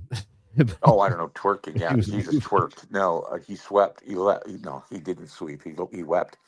Um, no, I don't. Yeah, but I'm just saying that when I was a kid, we learned that he had to raise on his feet, which caused pain, and then hang on his Please. arms, and so he was basically suffocating, and that's why he was thrusting on the cross. So that's what I remember when I was growing up, the horror of that whole thing. So Yes, although I would say that Bad Bunny was thrusting his general yeah, penile area. yeah, Although, or my when you look at genitals. the when you look at the overall imagery of it, though, it's I get every year somebody like a friend of mine will message me and be like, "Well, I didn't see anything." It's like, well, yeah, because what do you think they're going to do? Do you think they're just going to will out like a Satan head and be like, "We worship the devil"? That's not what it's Yeah, about. It's never been yeah, about that. yeah, yeah, yeah. I just think that just all the hysteria in and of itself before the situation, I think became more of a satanic psyop than anything I've ever seen in my life. It turns into a psyop more so than it turns into an entertainment piece. Yeah, So the well, whole that's idea of a psyop being created, a Christian psyop being created, to actually angrily hate someone because of their skin color and their nationality, I think was just, like I say, over the top. And it's jumping the shark for, like I say, the so-called alternative narrative that's supposed to be breaking the matrix open rather than succumbing to the political machine that creates it. Well, I think that there's definitely there's an irony in the fact that while people are looking at Bad Bunny expecting it to be some kind of satanic ritual, on the other hand, you've got the TPUSA, which is supposed to be America, Christian, Bibles, God and country, and it's actually the imagery that you would expect to see at the halftime show. There's kind of like a bait and switch. There's a sense of mockery there, an ironic hypocrisy between those two things. And if anything's a quote conspiracy, it feels like there is a conspiracy to mislead people in this way. Well, okay, I'm not going to watch the evil satanic halftime show, which turns out to just be like culture and quote unquote love and fertility. And instead you're like, well, I'm going to turn into watch America. And you turn into that, and it's like, well, there's devil horns and there's a serpent and there's chains and there's fire and there's pentagrams, all things that can be in context explained. But for people that just see the surface level stuff, you look at that and choose to overlook it because, well, it's like an American flag and there's like Jesus, so it's okay. Like it Well, just that's the whole thing. It's like, it's good.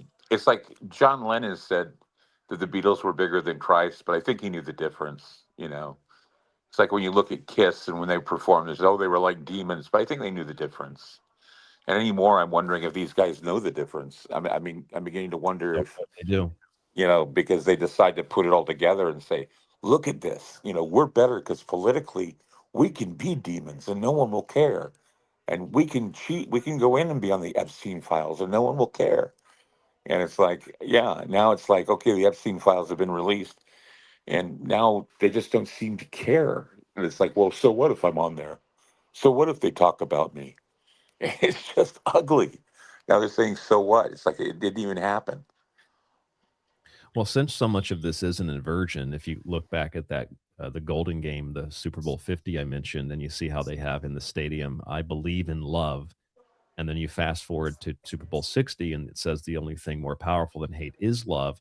Like on the surface, okay, love and acceptance. But if you invert that, as I said earlier, love turns into from LOVE to EVOL, it turns into evil. So does the word live, to live, life, the spring coming into a new year, a new world. Well, that becomes EVIL. So love and live, even the word life inverted is ephil. So if you're looking at inversions, you're expecting to see evil, but you see love, and it kind of, I think, is confusing to folks. If there is something, quote, satanic, demonic, evil, etc., you're told, well, this is a Jesus America event, and it's filled with all this imagery that, quote unquote, is satanic. But then you look at the Super Bowl; it's supposed to be satanic, but it's just love. It's really like a psychological mind warp. Yeah, psychological warfare, and it's being done, and we're participating in it because they can make us dance to that. Who's pulling the strings? And if you're falling for it, which many people are, I mean, if you listen to some of the, I guess you could say, it's some of the other people that people go to and go, oh, I think this person tells the truth, and I'm like going, well, no, they're pushing the same agenda as a political. I mean, conspiracy theory and thinking outside the box has never been political. It's always been the idea that you can expose the political bad guys, but nobody exposes the political bad guys anymore because there's no money in it. And a perfect example is, with what's going on with Ground Zero and how, here I was doing, national syndicated radio, and because I didn't adhere to certain conditions, I was not getting a paycheck, but I was on the air because I love being on the air and giving my information. Now I'm going to do the digital, and I'm hoping that people understand just how important it is to support this type of radio and this type of broadcasting, because if that's not the case, then, this whole word that I hear that, well, we follow the alternative media and we believe in the truth and we believe, no, you don't. If you don't vote your dollar, you're not going to get anywhere because everybody's going to go away. That's the whole point, is that if you're not willing to pay for information like this, because that's the truth, you get free information, you get what you pay for. And it's always something that's, contrived and is for the agenda. Or it's And that's the something thing that that someone bothers else me. paid for. What's that? Something that someone else paid for. That's why so much Right. the available content, it's free. Yeah. but it's paid for, it's sponsored so that you Well, yeah, see look it. who's paying their bills. Now, I know who's paying my bills, and that's the listeners who support me. They're the ones paying my bills. But, look at these other people and see who's paying their bills. Think of the people. I mean, tell me how, someone who was sued for billions of dollars is still doing a show. Doesn't that bother you in a way? I mean, you look at Alex Jones, and he was making billions of dollars, got sued for billions of dollars, and he still has a show. How can he do that? It doesn't make sense unless they make a deal and say, look, you can keep your show going. You just do what we tell you. That's the way I see it. I don't know how he stays afloat because, I'm struggling myself. I mean, God, I have renal failure and I'm out of the loop for 3 months. And I'm thinking to myself, my God, unless the listeners, and I get people complaining, well, we don't get enough of your show. Well, that's not what you're paying for. You're paying for my past shows. You're paying for the wonderful things we provide and everything else. And plus, you do it because you want to see me succeed. You want to see this thing succeed. The vision, the idea that we're going to have the type of information that's not going to be skewed by any political agenda. That's the whole point. But, You and I've been doing this together, separately longer, but together about I counted it's about 9 years doing these Super Bowl shows. mhm. I don't even want to pull anything up and unintentionally promote it, but there are a lot of things that have gone super viral about the Olympics, about the Super Bowl. And it's stuff that's maybe 30 seconds to a minute, like the Olympic one I talked about earlier, where the guy's like, well, the Olympics were dedicated to ball. No, they were dedicated to Zeus. Like, that's just a fact. And Uh-huh. others that are saying, oh, Bad Bunny, that was a demonic halftime performance. It's like, what part was demonic? The grass, the Yeah. casita, the truck? And those things go ultra viral because of like AI graphics, or because they pay X or Facebook to promote them, or because Right. they work for some big company that has all these resources. And frankly, most of it's just trash that gets 10 million views. Uh-huh. And it's simple, bite-sized things. And actual sitting down discussions, debates, conversations, and actual analysis, and like getting to the root of what a certain symbol or an image means, it takes a lot of brain power. And Hmm. so you're competing against what is basically fast food information as opposed to a home cooked meal that has Yeah. love into it. And Yeah. that's what I intend with my show, Clyde, The Secret Teachings. That's what I know that you intend with Ground Zero. So I'm showing this on the screen right now for people that are only watching. You can see the Ground Zero Plus website. If you're not a member, groundzeroplus.com. And then separately, you can find my website, thesecretteachings.info or TSP Radio. You can subscribe to both. It's still just basically pennies compared to what you would spend on, I don't know, eating out. Yeah. Some, And see, the thing is that things are happening where it's not that I'm requesting this, it's that people who provide these services want money. And if you don't have the money, that's why money kills shows, because eventually it doesn't work. You can't afford to keep things on the air anymore because everybody's asking for, an arm and a leg. yeah, and it's totally understandable to have subscriptions and to have all of this, but I mean, my issue is that you can do something that is unique and that is thought provoking and that is totally different and new. But unless you pay a tremendous amount of money to push it, or have some connection to some company that has the resources, it doesn't get out there. And Hmm. so I guess the point is what you end up with is that those viral videos and posts that everybody shares, most of that is just hollow. Most of that is the money drives it, not the information. And I know for The Secret Teaching, I know for Ground Zero, it's the information that drives it. It's always been the information. It's always been the perspective, as people in the chat room have been commenting on tonight. It's the perspective and the analysis that matters, not the money that pushes it. So I'd encourage people to subscribe to both, but also to push the free links to the streams for groundzeroplus.com as well. And share them with your friends and family, for other people to listen. It's free. Something that makes you think, and something that takes longer than 20 seconds to digest, because you're not going to get Yeah. any context out of 20 seconds of it's the Illuminati. That's my personal gripe. But anyway, go ahead. The question, the listening audience that's out there in chat, if they have any questions and they'd like to add to the conversation, because I know that we have no phones tonight, and so it would be interesting to see if anybody has any questions or like to add to the conversation as well tonight, because I'd love to hear it. I know that tonight's one of those nights where it's unconventional. We're doing this without breaks tonight because we were having some technical difficulties, but now we're I think we're up and running, and we had a lot to fill in. So if anyone wants to, Anybody wants to chime in? Clyde, are you still there? what they think about this whole thing, yeah, please chime in. Yeah, it'd be great. Oh, you cut out for a second. I'm sorry. That's why I was just saying, if anybody is out there and they wish to chime in, then that'd be great. We'd like to hear from you. Some of the things we bring up, if you saw anything that we've overlooked. Another thing that I wanted to point out is that some of the messages, they were saying things like belief is a superpower. That was something that was a slogan for that some was an commercial. NFL commercial, I think. Yeah, belief is a superpower. You can't go anywhere if you, what was it about flying, they said?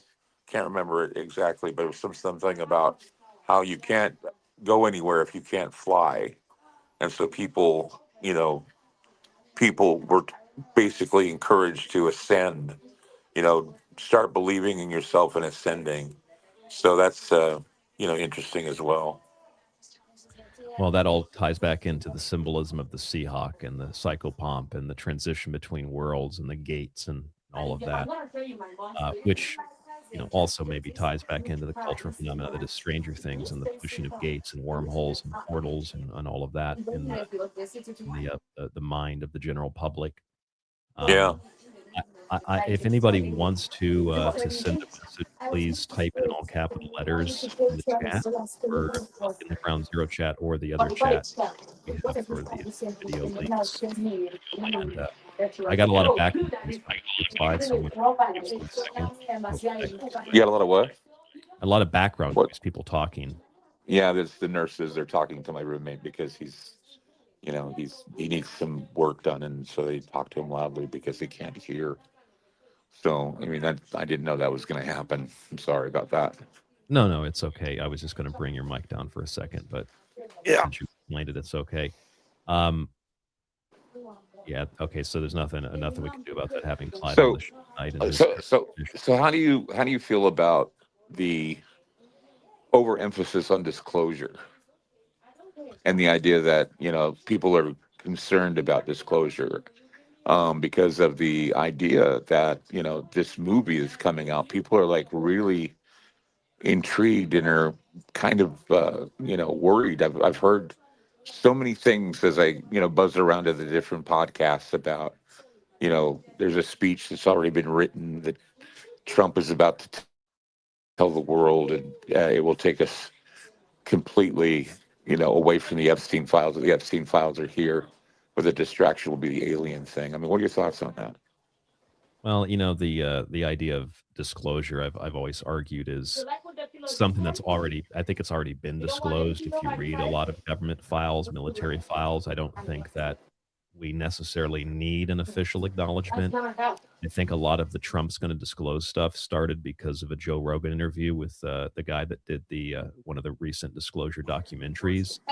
And I think that we've gotten very little, anything at all credible or valid from these congressional investigations. And I think that if there is any quote unquote official disclosure, in my opinion, I think it's, most of our audience knows how we think of Project Bluebeam. It was a Canadian journalist who proposed the idea of the program. But I think what's going to happen is, if there's any official acknowledgement, it's going to be the exploitation of the public's desire for something that the government was never planning in the first place, and it'll be used to the benefit of the very system that we've been fighting against to get the disclosure in the first place. Like, if they didn't have a plan to use disclosure to manipulate the public and to help transition society toward a new age or a new world, I think they're going to pick up on the idea from the general public to do these things, which reminds me of that movie, The Hunt. You ever seen The Hunt? Yes. Uh-huh. Yeah, and remember in that movie, the rich CEO woman, I think is it Hillary Swank maybe plays her? She Hmm. says, we didn't actually have a plan to hunt people and kill them until you conspiracy theorists online started claiming that that's what we were doing. And now that you said it, we thought, well, we might as well actually do it. It's kind of that. I think that the ideas have gotten so out of control that if there is any official disclosure, I think it's going to be an exploitation of what the public wants to hear, and that'll Yeah. be co-opted and leveraged for Yeah. something not so good. Well, like the I guess like the Romans did with Jesus, let's kill him and then, let's rethink it. Let's go back to that Jesus thing. It would unite the empire, and that way we'd have something to hold over everybody. So Brady says this. He says, one thing I noticed was all the commercials. One in particular was the Matthew Broderick Ferris Bueller's Day Off one. It was about a program that could do all the office work in spreadsheets with AI. And then Broderick says, now you can take the day off. Take that a step further. And what they were really saying is AI is replacing you so you can take the day off every day for the rest of your life. Well, that was the whole point, is that, all these commercials were telling us about the convenience of AI. And I got to thinking about, they have to have another thing similar to, I guess, COVID to get us to even go into more and more dependence on the computer, Clyde, whether it be a third world war or something of that nature. So I'm sorry, your what? phone keeps cutting out the sound. Oh, I'm sorry. No, it's I'm okay. sorry. Let's do this just so we can get a clean connection. We've been on over an hour. Why don't you go out and come back into the link? I think it'll reset. It'll sound better. Is that okay? Can you do that? I don't know. I'll see. I'll try. I'll see what happens and come back. Click on I the don't know. original link that we sent you. The new link in the email. Yeah, the newest one. and Okay. it'll I'll see bring what you I can right do. back. All right. All right. I'll get out and I'll come back in. Thanks. Okay. I just want to try to make sure the audio is as good as possible. Unfortunately, the position Clyde's in, where he's at, you got the background noise. There's nothing we can do about that. You want Clyde, groundzeroplus.com. You want to hear what he has to say. This is what we have tonight. But it's not that bad. And we've been through 90 minutes of the show tonight. I think we've kind of naturally and organically touched on most of the topics. I have some things when Clyde comes back in that I want to share and talk with him about.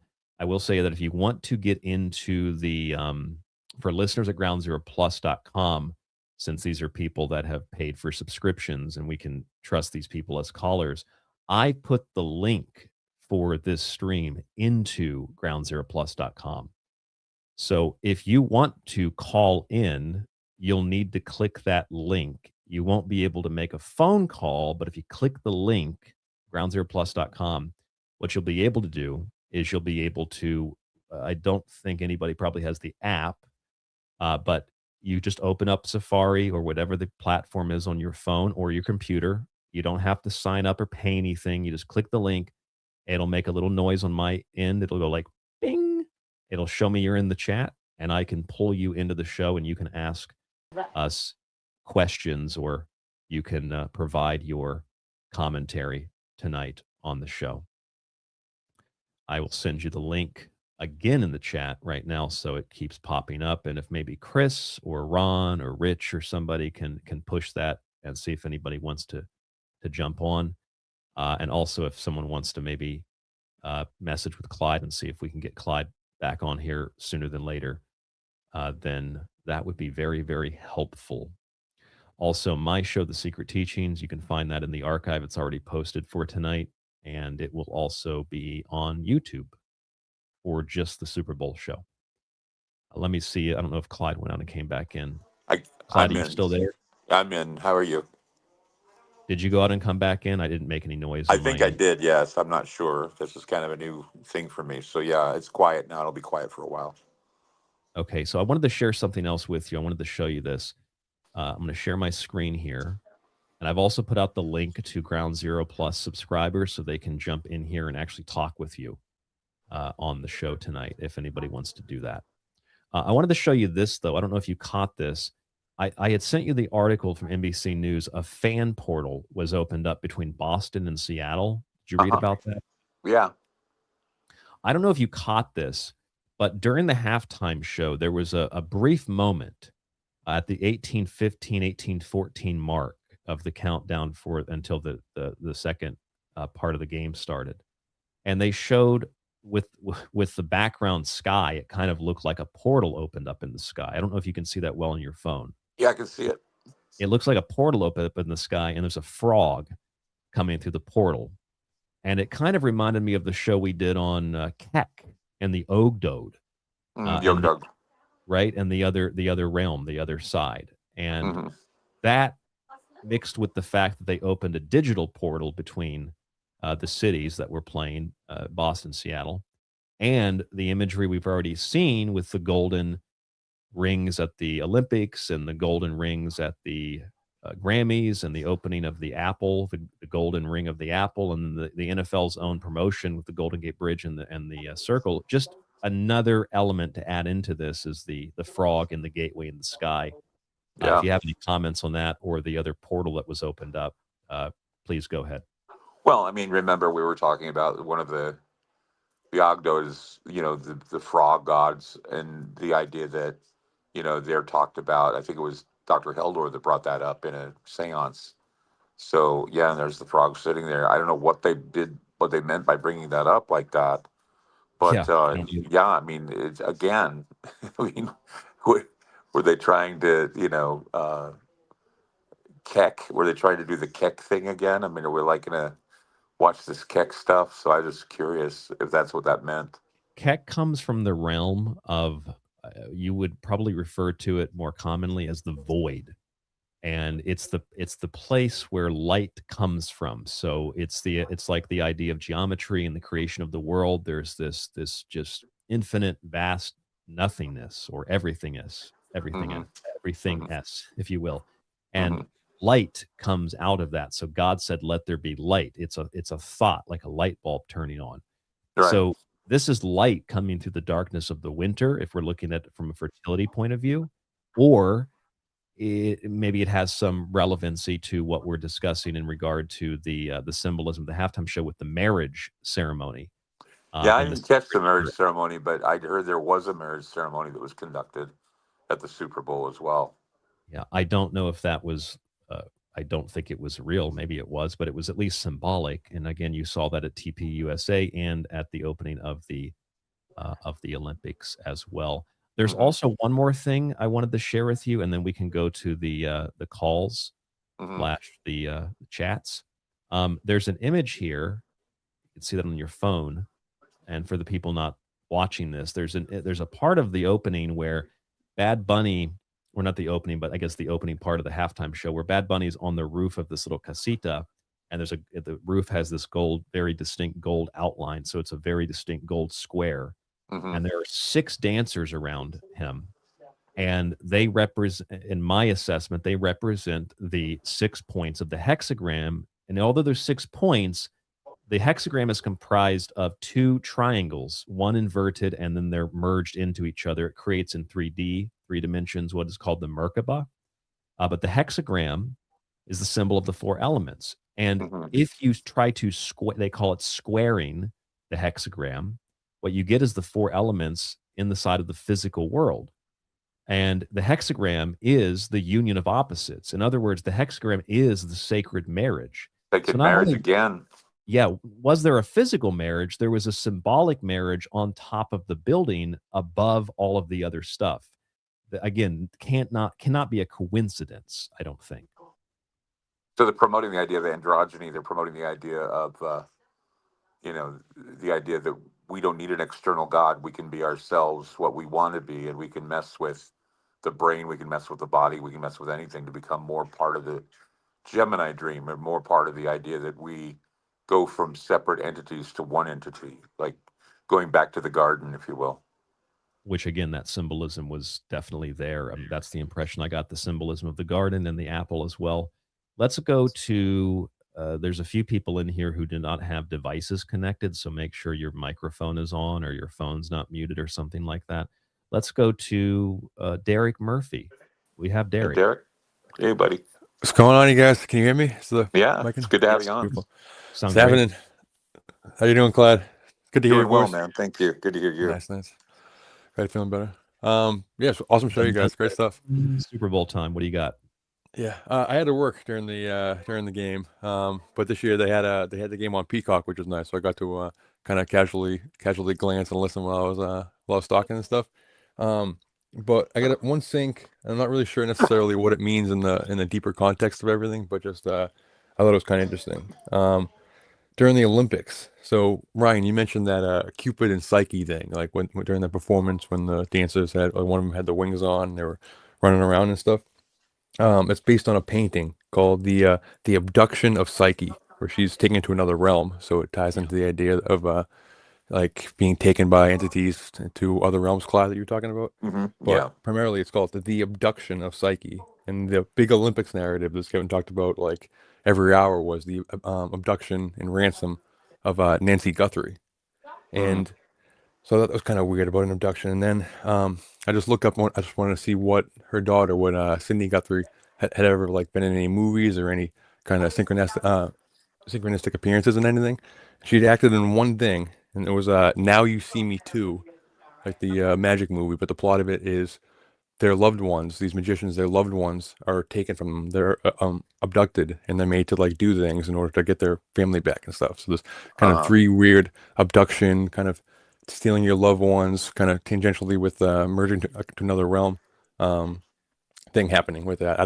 It's just a synchronicity. I don't really know what it means per se, but I thought that was kind of interesting. Yeah, the abduction of Psyche. It's like the story of Persephone, and Persephone represents the springtime. So when Hades comes up and kidnaps her, on the surface, it's like, oh my God, it's a guy who raped some girl and kidnapped her. Well, that's Yeah. if you interpret it like through a political and quite frankly a very mundane lens. What it actually means is that the winter months have abducted the spring and the summer, the fall and winter. And so the months are now going to get darker and colder.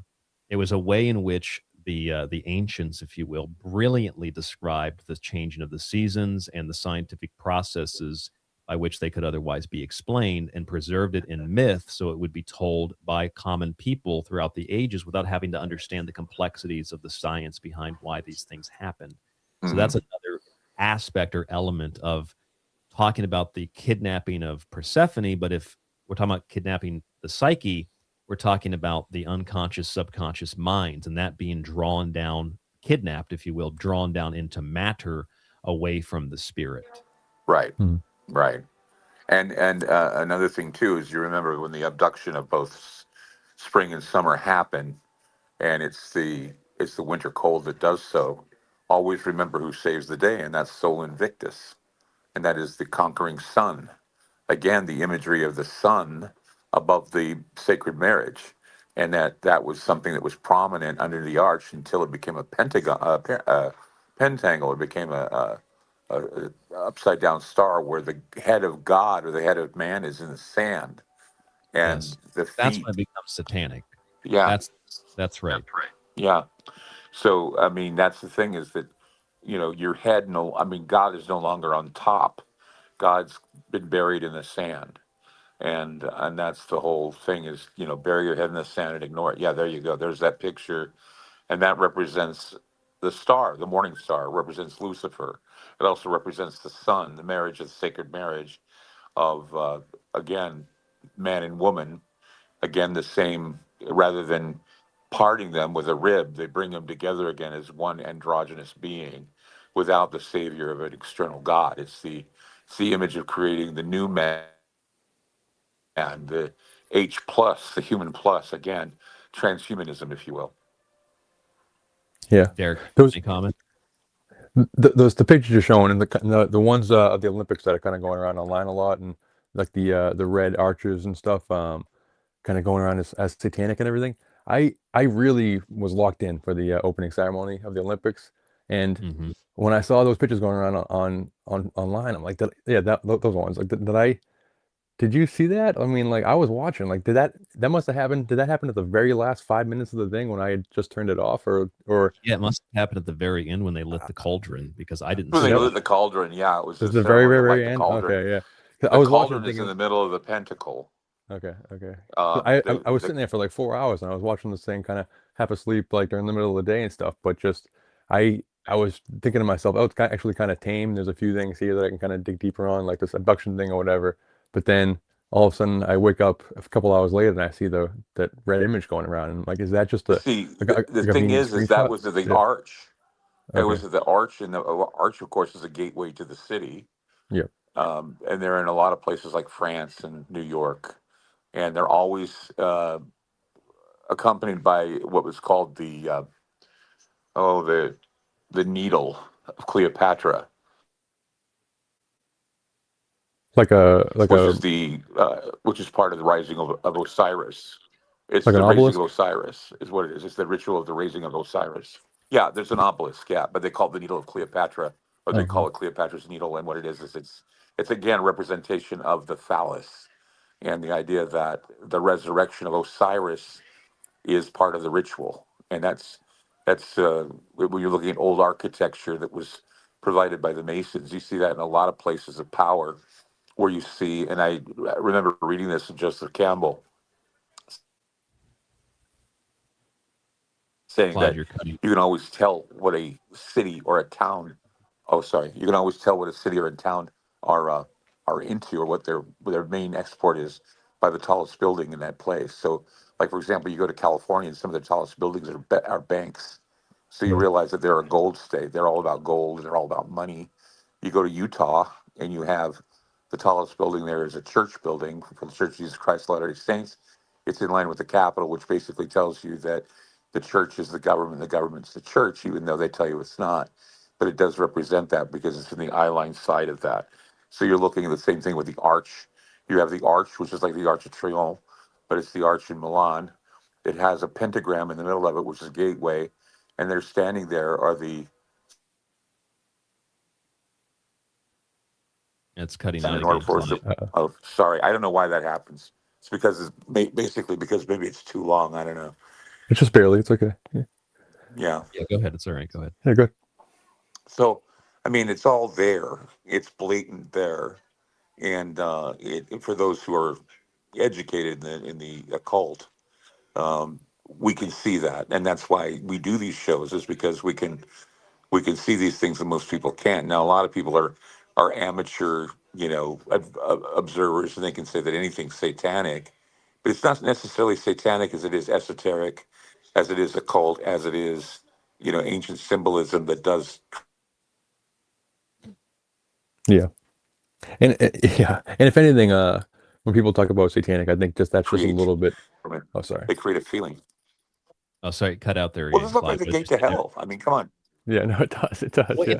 it does, but see, just like Derek said, when did that even happen? I didn't see it. The Olympic ceremony was 3.5, almost 4 hours long, and this is the only thing that's been pulled out of it. And if you watch that particular sequence, it's only a split second where the fireworks go off, where you get the red imagery. Yeah. Otherwise, as I was showing on the screen a moment ago, the whole thing was actually blue. It wasn't red.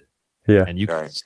here you can see that. I'll put it back on the screen. So it's like the icy world of the fall and the winter, the cold world, and then it's lit up and it's red and fiery for the spring and summer. And I mean, you can say, okay, it looks satanic. It does, but like, how do you define satanic? And furthermore, like the things that people were claiming, like Andrew Tate, as a commentator, and some of these other people that were saying it's the Arch of Baal, or it's the pentagram of Baal. Baal is not Yeah. represented by a pentagram. Neither is his wife. And the arch of Baal is an arch. And if anything, it represents the human skull, the body. It Yeah. represents the head. Right in the center is the third eye. That's the pentagram rising upward like the horns of Baphomet. So if you invert that, then yeah, it does become satanic. But claiming this just pisses me off, guys. Like, It is annoying. Yeah. Well, dedicated like I to say, there are amateurs that basically read into things. It's like Yeah. again, everybody knows what 1984 is, but they've never read it. Oh, I Yeah. know about 1984. I know what it's all about. Well, no, you don't, because you never read the book. Yeah. Like people know Lord of the Rings, but they've never read the book. I mean, there's yeah. I mean, it's the same way. People go, well, yeah, I know about the Illuminati, and I know Yeah. that if you see Doritos in a commercial, it's Illuminati confirmed because of those triangles. Yeah. I Stuff like mean, that. I, They look for every little thing, and they yeah. don't look for the real stuff. They look for, like, well, those Doritos looked awfully triangular. Yeah, Um, exactly. I mean, it doesn't yeah. help when they have the like the Taco Bell Illuminati or the Dorito Illuminati like blatant Oh my God, commercials. I was reading something the other day about my show, Yeah. and they were saying things like, they said things like, "Well, take a look at the logo of Ground Zero." Oh man, yeah. I know. Well, Yeah. hey, look at if you look at these images here That of name this, Holder, isn't that and his real name Holder, isn't that Hebrew? I'm going, Jesus, guys, come on, Jeez. quit trying to read into Yeah, stuff that's not there. I know. It's Shit, tough. man, why even bother? I know. I know. let's look at these images really fast. If you look at El Diablo, the Devil Tarot card, the horns of the Devil Tarot card are pointing down. The pentagram is pointing down. It draws your attention to the black cube that humans are connected to. This is the physical, carnal world, if you will. But if you look at Baphomet, it's the opposite. The pentagram is pointing up. Consciousness is rising through the two horns. This is the crucifixion of Christ, the pathway of the Buddha, the middle path of Allah. This image is not the same as El Diablo. Baphomet and El Diablo are not the same images. Or they are in the sense that, like, conceptually, they might look the same or very similar. But if you look at the horns and the fire and the pentagram, they're pointing up, which means that if you are drawing a pentagram downward, you are, as Clyde said, pulling down the head into the sand. You are pulling down consciousness into the carnal body. However, it has nothing or very little, if anything at all, to do with Baal. Just like the owl at Bohemian Grove is not Moloch, it is, if No, anything, Yeah. Minerva, Minerva. Yeah. Lakshmi. Like it's my point is, Athena. these It's the little Owl of details Athena. matter. Yeah. Sorry, Yeah, It's a it's wasn't the I? Owl of Athena. It's Athenian. It's it's Athenian. yeah, it's wisdom. Like they're trying to. It's all these different similarities between these practices that they're trying to glean some kind of information, like the going to the underworld, or the shamanic experience, or the venerating this owl wisdom god. It's they're trying to get communication from the other side, get knowledge or get power or get like bring something down from the gods or from the other world. And you just scroll past it, but the that's kind of the only thing I really noticed. And you talked about it before, Clive, but the rings. There was a lot of like Stargate going from one ring to the next, one world to the next. And they made a big deal of those two rings, like going up real slowly from one side to the other, and then meeting each other in the middle, and then kind of dancing in between, kind of like. And one picture that's going around of is a magazine cover of Bad Bunny, where he's wearing a full checkerboard, like a Masonic checkerboard outfit, but and people just focusing on the it's Illuminati Masonic checkerboard. But to me, that pattern, that chessboard pattern, is about the merging of the two realms. It's about the like the land and the sea merging. That's like the light and the dark, and the blending of these two realms, like in Stranger Things, the Dimension X merging with the real world, and the abyss kind of colliding down. That's the goal, that they're trying to bring the realm of the gods here. Yeah. Like Yeah, and if you look at the imagery of the paint that was coming down into the palette from the Olympics, I don't know if you recognize that one. Oh yeah, remember sure. that. But if you look at the paint coming down, what this is, and I want to credit, I guess it's like a page. This guy runs Revival of Wisdom. I don't know if you guys ever heard of him. No. Revival of Wisdom does he's like Vigilant Citizen, but I think better. And he pointed out that what you're seeing here in this spiral at the Olympics with this paint is actually the lesser banishing ritual of the pentagram, which is a Golden Dawn ritual. And what you're doing is you're calling on the four directions and the light from those four directions. Yeah. And you're yeah. drawing it and Oh, pulling it whoa, together. yeah. Whoa, look at that North, picture. south, east, and west. Yes. Yeah. Yeah. That's cool. Yeah. Yeah. And of course, again, the labyrinth seems to play a role, and labyrinths are a mode of transition too. Anytime you see a labyrinth. And Labyrinth is it's Mithras worship and venerating the but like it's all like drawing in, calling upon these energies, stargates. Like I don't know. It's remember there was a labyrinth in front of the Epstein Palace as well. There is a small labyrinth there. Yeah, and he's also blue and white temple. Yeah. Yeah, somebody said that they got that feeling from the Turning Point show with the way that It does kind of look like it a little bit. Right. It kind of looks like a red and blue temple, just a little bit. Yeah. Something goes in a fish aquarium. I know for Ground Zero Plus, we've got 10 minutes, and I don't know how hard they want to make that cut. But do you guys? We had some other people in here, but they didn't have their phones or their mics Yeah, I don't connected. want to Well, if hog the they mic. hurry, we can. It's If they hurry now, we'll get them Yeah. until we can, and then we'll go over probably till 06 if we have people call in. Otherwise, I got to get ready. They're going to do bed checks soon, so I got to figure out what I'm going to do there. But anyway, Do you have anything else to add, Derek? I'm not sure if you guys mentioned in the beginning. I was just waking up from a nap, but as far as just kind of the internet level conspiracies that are going around, there is that picture like about how the NFL is rigged, the Super Bowl is pre-planned because there's that graphic that was presented by the NFL at the beginning of the season that had the two quarterbacks as closest ones to the Super Bowl trophy. Being like, see, they knew it, they planned it, and to me that was like that's kind of a borderline one. But then like while watching the game, listening and realizing that both teams had like 60-1 odds. So, like both teams had like huge turnarounds. Like had gone from like 3-14 records to 14-3 records. These huge turnarounds to make it to the Super Bowl. It is relatively sketchy. There is a little bit of a at the very least synchronistic, if not some type of revelation of the method to that. Are you But talking about this picture, Derek? that picture, yeah. Like that, it seems like happenstance, but it is kind of like the chances that those two quarterbacks were going to be in the Super Bowl was actually extremely slim when this picture was taken. Like they should, But then, if this was if this is about whose chances were best in this image that we're looking at, they should be way back, like based on the records of last season. So I it guess is that way, yeah. it is a little weird that they're You the would closest think ones. that Mahomes would be in the front then because they were. I mean, they've been dominant for so long. I get Oh, yeah. what you're saying, and there's always that hint of a question there. That I think people get hung up on the NFL rigged thing, which the NFL makes fun of now. They have their own NFL's rigged commercials or scripted commercials. It's 100% rigged. I'm a conspiracy theorist, but I love pro sports.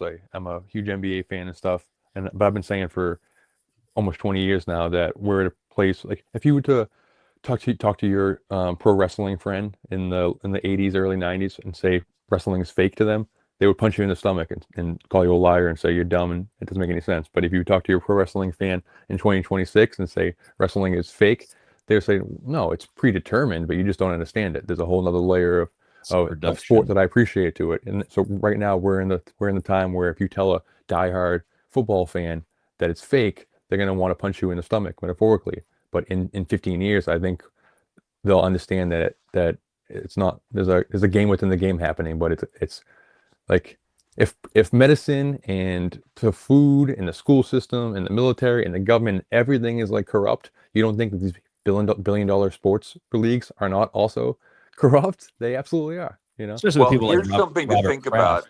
Here's something to think about. Before the Super Bowl started, there was actually a DraftKings infomercial that I was watching, Yeah. telling people how to make their bets.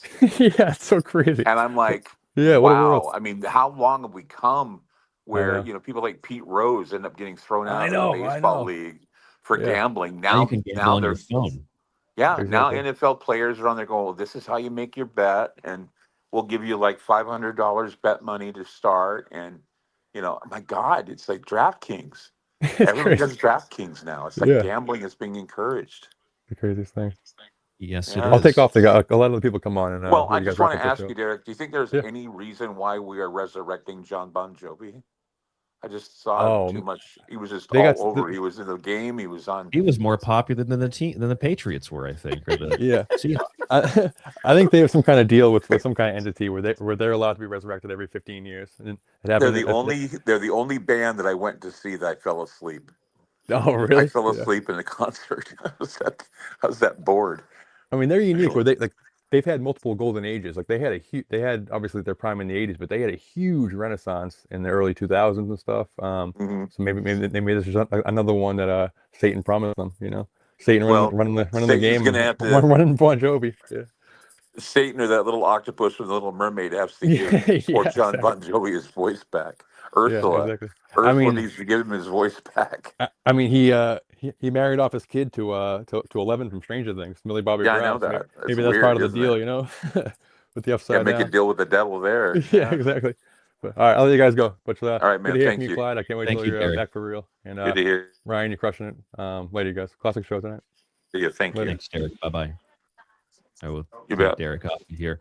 There were some other people that popped in here, but there's no devices connected. So if you're trying to get on the show, I can't. If you don't have a microphone connected, I can't do anything for you, unfortunately. Well, it asks you to connect the microphone when you get in. So if people aren't hitting the button to connect their microphone, they're not going to get in. So Yeah. Oh that's what well. they need to do. It says connect your microphone and your video. So if they did that, then we'd be able to do business. Oh, that's the new version of turn your radio down, sir. Yeah. Please Turn your radio down, please. Connect your Yes. microphone, sir, ma'am. Yeah. Now it's going to be that. Just unmute your microphone so we can hear your dulcet tones. Yes. Well, I think under the time constraints, we'll since nobody has their mic connected for listeners, we'll scrap that and we'll just go right back to you, Clyde, and say in the next 3.5, 4 minutes, final thoughts. It's interesting how this all went. It's a psyop, obviously, beforehand. It was more so a psyop from governments and from people anxious to find evil in everything they see. But again, this is becoming something that would be considered jumping of the shark. You don't basically say that things are evil without seeing them. And even then, intent is never actually figured out. I mean, you don't know the intent. You just know that the symbols are there. What's the intent of those symbols? It's not like going to rise up and bring babies out and eat them on the altar in front of the Olympic rings or the Super Bowl. But see, that's the thing. I just wonder sometimes if these people are opportunists and they don't really see the esoterics that are interesting even of themselves. They don't need to have any embellishments or any kind of things. I mean, it was funny because Jean actually texted me and she said, look at the Nordisk, I guess the Nordisk bull. And she saw that and it slipped by me, but I saw it. And there you have the bull with the moon in its horns, and that's a representation of, was it Baal? Is that a Baal invitation or whatever? Baal? That would be more of a Moloch with the horns. Okay, it's Moloch. And then Hathor. again, this is to advertise Wagovi. So I just don't know anymore what to trust. Yeah, the whole ball thing, though, just in general, doesn't make any sense because that's just one Canaanite god, and there's different versions of what Baal represents. Like Yahweh is the Jewish version of Baal. In fact, it's basically derived from Baal, but Baal is just a storm god. And so, if you look at the Americas, you have Talak, and Talak is a god of rain, equivalent to Yahweh or equivalent to Baal. Different rituals were used. They didn't necessarily sacrifice humans per se, but it is it's like really weird to have a single deity like Baal obsessed over when it's just one god from the Canaanite pantheon. There's so many others, and I think that people need to read like really basic mythology books and learn about myths and like Joseph Campbell, for example, comparative myths from other cultures, so that we can get off of this whole everything's Moloch, everything's Baal, and then not understand the owl is different than a bull. And the intricacies are far more interesting if you go to the mythologians and those who have taken the opportunity to look into this. And one thing you need to remember when you watch the Super Bowl and all the commercials, one of the things that I noticed is that in the oracle that is the Super Bowl commercials and everything, you notice that the United States is sick. It's sick. I mean, literally physically ill. I mean, we have diabetes, heart disease, obesity, hypertension. Americans are sick, and we're being peddled to in pimped pills and drugs and weight loss and all this. And something's wrong with America. We are sick. Has nothing to do with politics.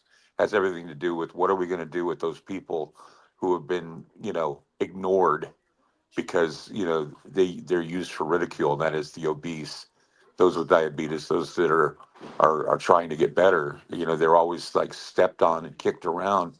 And I think we need to start having a little bit more care in those that are sick and help them rather than ridicule them. It's kind of ironic too, because in between all those commercials, it was like Wagovi, and then here's a commercial for Nerds and Pringles, and then it was his hers, and then a commercial for like Liquid Death and Instacart and Uber Eats. It is just that alone is a spectacle.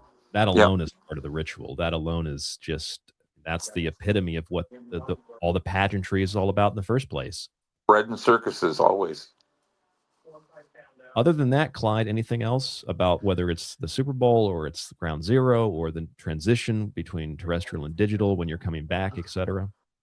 Well, I'm slowly getting recognized by the urologist as needing some care, and to have some things. I may have to have another exam before I'm free to go.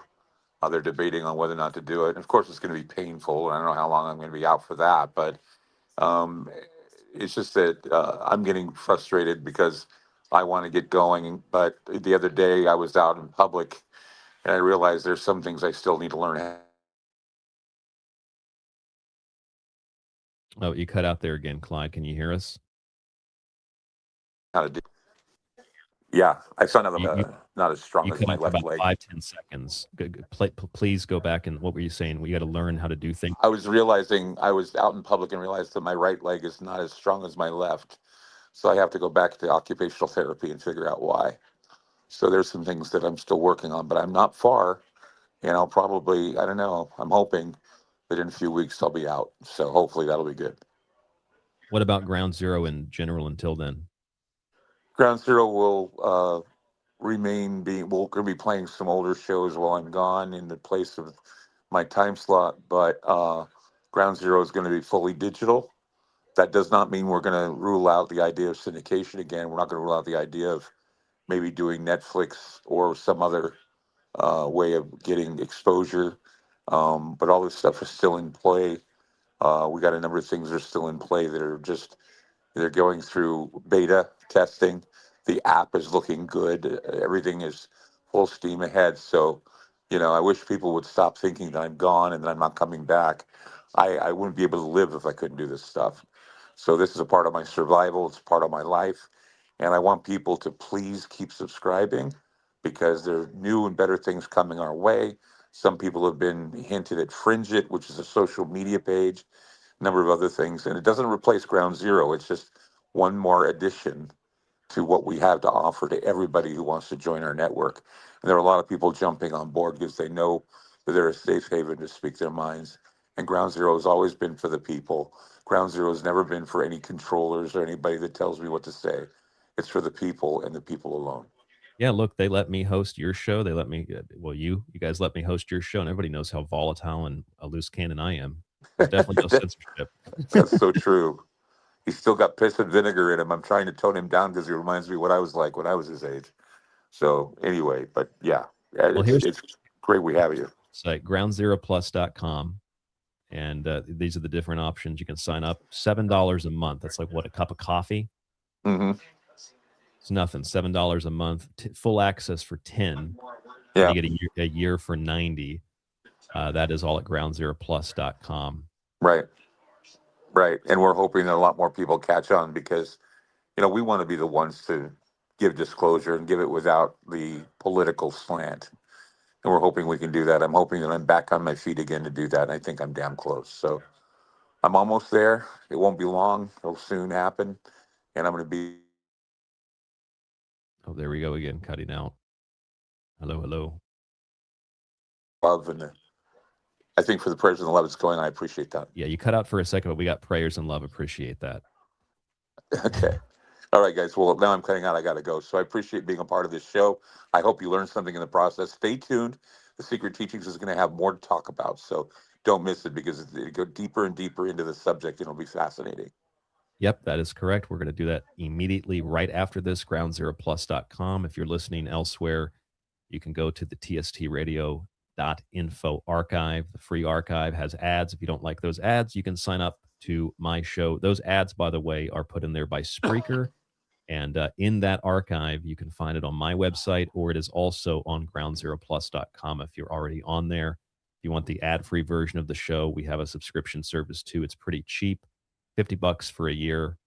We have $10 for a month. That's just exclusively the Secret Teachings. That's tstradio.info, tstradio.info.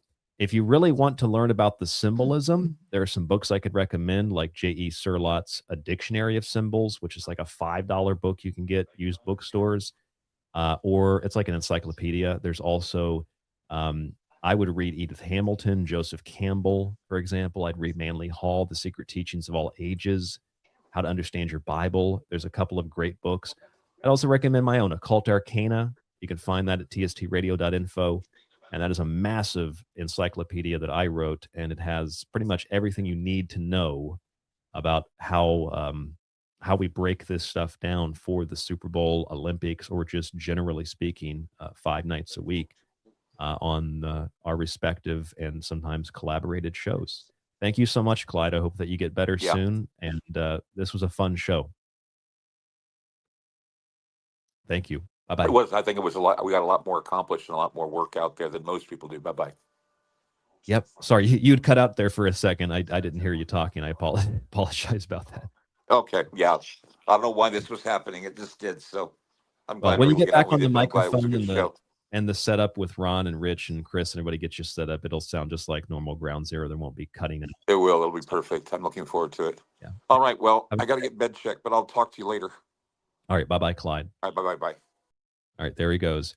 You got Clyde Lewis tonight. You got me tonight, groundzeroplus.com. You'll hear the secret teachings. You'll also hear that, as I said, in the archive. You'll get both these shows in the archive, a total of 4 hours and change for the Super Bowl. I will also be doing an Olympic analysis show, probably either tomorrow night or the night after, but check out my archive for that. Until then, this has been a presentation, not of the National Football League, but of the secret teachings in Ground Zero, our yearly, going on 10-year collaboration of the big game analysis. Thank you, everybody in the chat room, for joining us.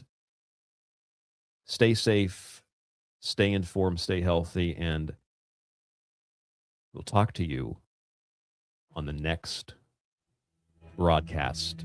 Have a great night.